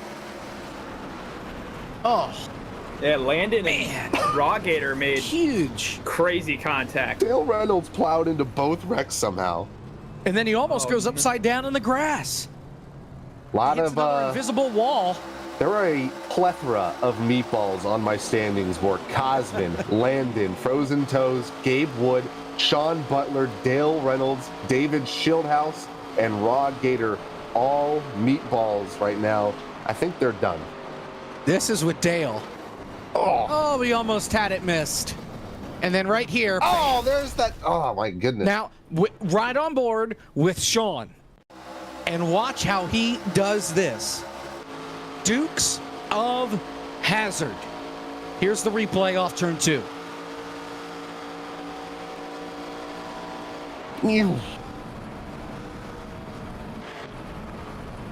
Just a good old boy. Yeehaw. Then the power slide for good measure, and he made it work. And that's a risk. I mean, we've already seen these guys just get grabbed by God knows what on the infield. And there was an 87 race that we were all a part of where that happened to Frisch, and it threw his car probably about 500 feet crossing over that chicane. So he knows that it's well worth the risk if you don't, get hit by that. Here comes Hicken. Hicken did the same thing, and he did a hell of a job to keep it off the wall. He had the great drift going. Need to get Arrow in on that, see if he can grade that. By the way, new development up front. Chase Cabry, your leader. Travis Brown in second. And Justin Melillo back to third. He's been picking this inside line. I don't think that has been a good idea. And they're about to go to green, ladies and gentlemen. Yes. We've had 13 cautions. Dale Reynolds has parked the car. He is done for the night. He's already had 2 fast repairs used. Landon Huffman has already burned through his 2. He's likely done. Same with Frozen Toes. Everybody else is on the lead lap. 31 drivers still with a shot at this. Here we go. Pace truck is in. Same song and dance. It's unlimited. Green-white checkers. Green flag, Cabry and Melillo again on the front row. They got to make it to the white flag for this race to be official. Otherwise, we have another restart. Travis glued to the back of Cabry. Now Cabry going to go to the very outside. Little bit of a stack up there in that third lane there. 3 wide for the lead coming off of turn number 2. Justin Melillo, Travis Brown, Chase Cabry. Down the backstretch for Daytona for what could be the second to last time. Cabry with that run on the top. Oh, saved it. Cabry gets barely a little bit of an edge. Champagne trying to win 2 for 2 tonight. Brown and him make contact through the middle of 3 and 4. Here comes Melillo. Burton not giving him any help. Out of the corner, all sliding out of turn 4. Going to be white flag this time by. They freaking made it. Last lap at Daytona. Cabri out in front by a nose. Let's see how many cars are able to limp them back around to the start-finish line. Wheel to wheel headed to turn number 1. Travis in the middle. Cabri up top. Everybody that we've talked about is here, coming off at turn 2 for the final time. Justin Melillo on the inside. Now the 91 gonna duck. Still 3x3x3 all the way through this pack. Cabri versus Brown. Looks like that's gonna be the battle for the win. Oh, Cabri got right in front of Brown. I don't know if that's gonna work. Here comes Melillo. Champagne looking to the outside. Cabri by himself, blocking all 3 lines out of 4. Not clear. Here they come. Remember, the yellow line is in play. Here comes Melillo down in the bottom with a push from Ryan Burton. Oh, no! Champagne sweeps. Justin Champagne sweeps, and the whole field piles it up at the start-finish line. Justin Champagne, in a new format for Core, sweeps both races at Daytona. Unbelievable. And he did it the exact same way both times. We were completely focused on Cabri versus Brown, and then with the push to the outside, Champagne gets it. If there's a motto tonight, trust the top. Justin Champagne, both races, makes the top work. And how about that, a sweep? They were 4 wide again for the finish. Melillo went to the bottom. Brown took the gap. Burton turns Melillo into Brown. Calamity through the field. And Justin Champagne sneaks around the outside for the 2nd time. And in that Don Julio 38, steals it on the outside line for the win. Oh my goodness. It was Frisch that gave Champagne the shove to get out in front and win this race. He gets to burn it down. Again. Well, he didn't get to burn it down the first time. That's what I mean. I'd say have some celebration and champagne showers for Justin Champagne.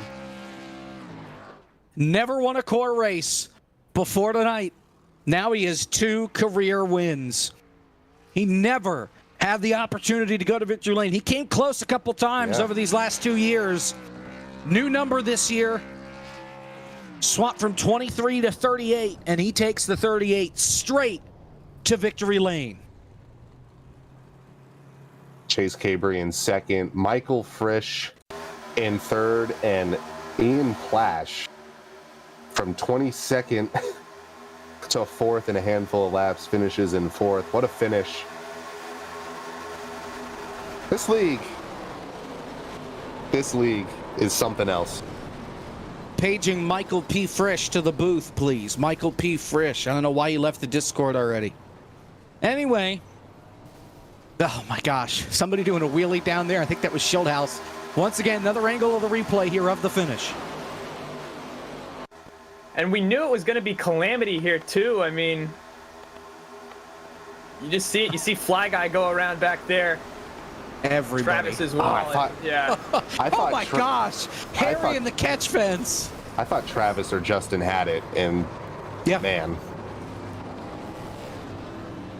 Wow. Let's talk with our race winner ×2. Justin Champagne, familiar face. Congratulations. You're a 2-time winner in Core. Let's go, baby. Woo! How about that, man? What I tell you guys earlier, we're going for another one, man. Unbelievable race. Yes. Take us through that last lap. What did you see again on that outside line? Hey, man, the outside line is the way to go at bumpy Daytona. You just get so much momentum, and I already knew, like, the first race or first half of the race what I was going to do.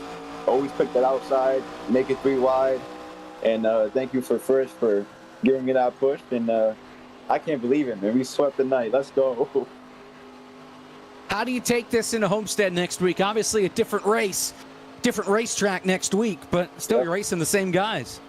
Yeah, definitely a momentum swing, more confidence. Yeah, man, I'm speechless. I don't even know what to say right now. I can't believe it. Hell yeah, man. Nonetheless, Champagne, congratulations. We'll see you next week from Homestead. Thank you so Go much. celebrate your core winner. Off the bottles, man.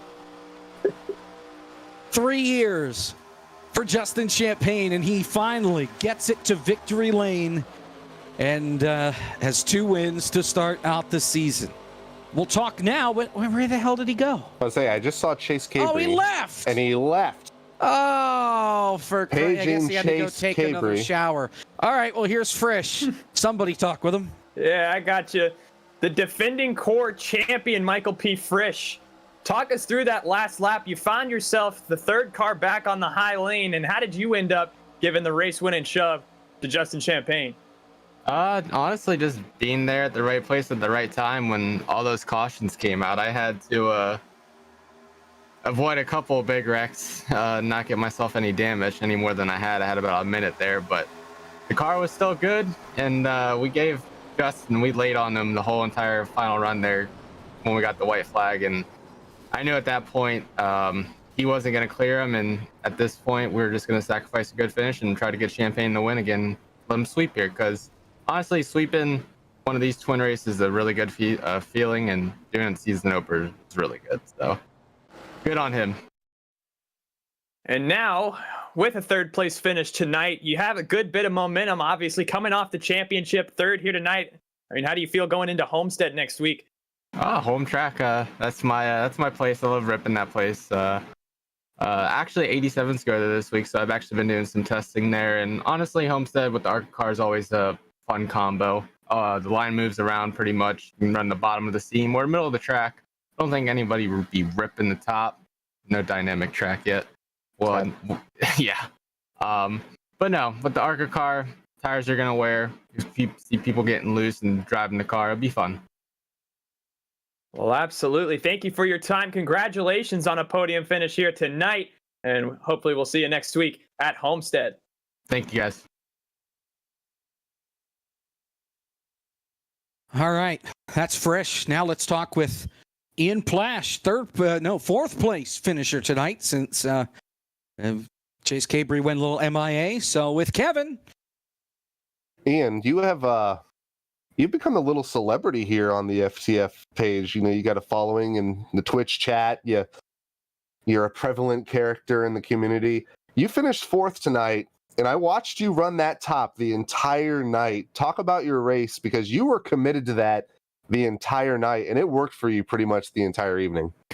I'm almost a little bummed that I was working the top as hard as I would, like right away, every single restart early, because like it wasn't until later in the race that everyone was like, wait, there's something to that. We got to start doing it. I might have shown my hand a little too early on that one, unfortunately. It was good. It was fun. I super enjoyed it, all jokes aside. I mean, the top lane here was always going to be the best, with the bottom being as bumpy as it was. And yeah, coming out of 4, I think I was like 10th, and I crossed the line in 4th. So it's just how Daytona goes, I guess. I had fun with it. When the racing was good, it was good. But, you know, this many cars, this racy of a package, you know, it was bound to be lots of wrecks, lots of cautions. But, man, those longer runs that we would have throughout the day where it was just gridlock the entire time with some of the most white-knuckle stuff I've experienced in quite some time. So, a lot of fun. I enjoyed that. Yeah, talk to us about, you know, these conditions. You pretty much got a shelf that you can lay into that bumper and just turn a guy. You know, talk to us about, you know, the aggressiveness that you have to kind of restrain because of that. You know, you can't bump the guy in front of you. You know, you got to make moves meticulously here, especially with bumpy Daytona, how abrasive this surface is. I would consider pushing in this combination to be like taking a needle and pushing it into a balloon as soft as you can to push it forward until it pops. That's basically the best way to explain how this wedge goes in the back bumper. You can do it. There is an advantage, but it's, you know, it's pretty risky to do, and it's just the nature of the beast. And, you know, because pushing isn't as prevalent, that's why you're seeing that grid lock 3x3x3, because, you know, we can't get those gigantic pushing runs because you're just absolutely deadlocked on the guy just pushing it down. And it's exciting, it's fun, but it makes it really difficult to get through. So I'm really curious what happens when we come to smooth Daytona. We're going to Talladega this year too, right?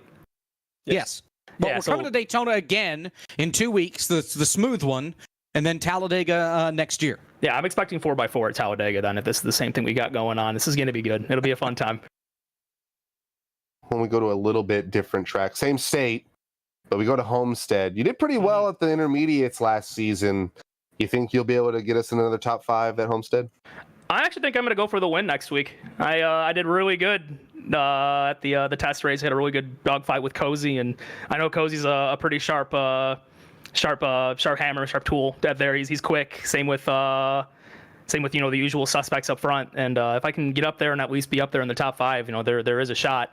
Now that it seems like the bottom is the way to go around Homestead, that's the line I would always run anyhow. So I think since we're not going to be mired to the middle the whole time, I might have something for it. We'll see what happens. I'm excited for it nonetheless. This is going to be it's going to be a fun season. Good to see so many freaking cars out here supporting Court too. By the way, I think we had 35 starts.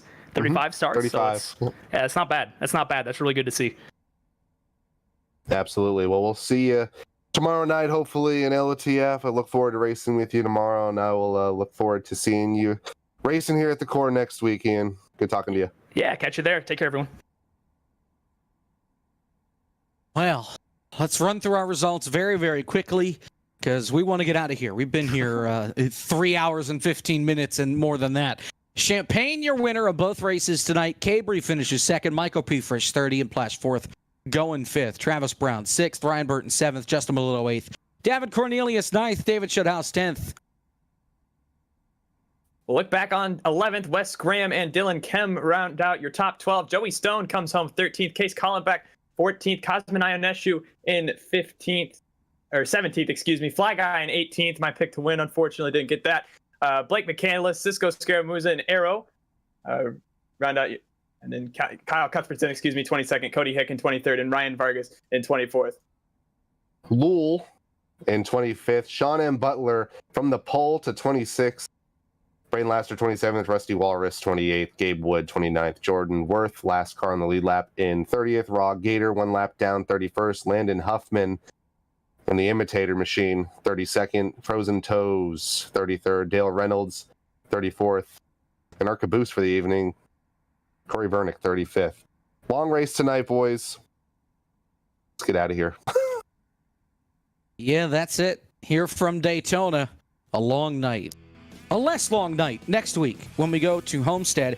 In the meantime, you know what time it is. It's time for the clown reel. So we step aside. We go over to DT. He's got the clown reel. He'll look at everything, make fun of the drivers that need to be made fun of. And you may hear some of us in there as well if we haven't passed out by that point. So that's all from Daytona. Our interviews tonight. Oh, dang it. I closed the tab. Give me a second. Crap. Anyway, your finishing interviews tonight brought to you by That Dude Named Dale. Classic partners here at FTF.GG, Cody H Gaming, Swan, Naughty Wood, That Dude Named Dale, Gabe Wood, Team Rick, Ed Soundhead, and of course SimRatMarket.com for sponsoring the series. For our producer Zach Johnson, photographer Eric Messer, Kevin McAdams, Blake no, that's not Blake, Caleb Hoffman alongside me. I'm Jacob Pitts. See you next week. I know you.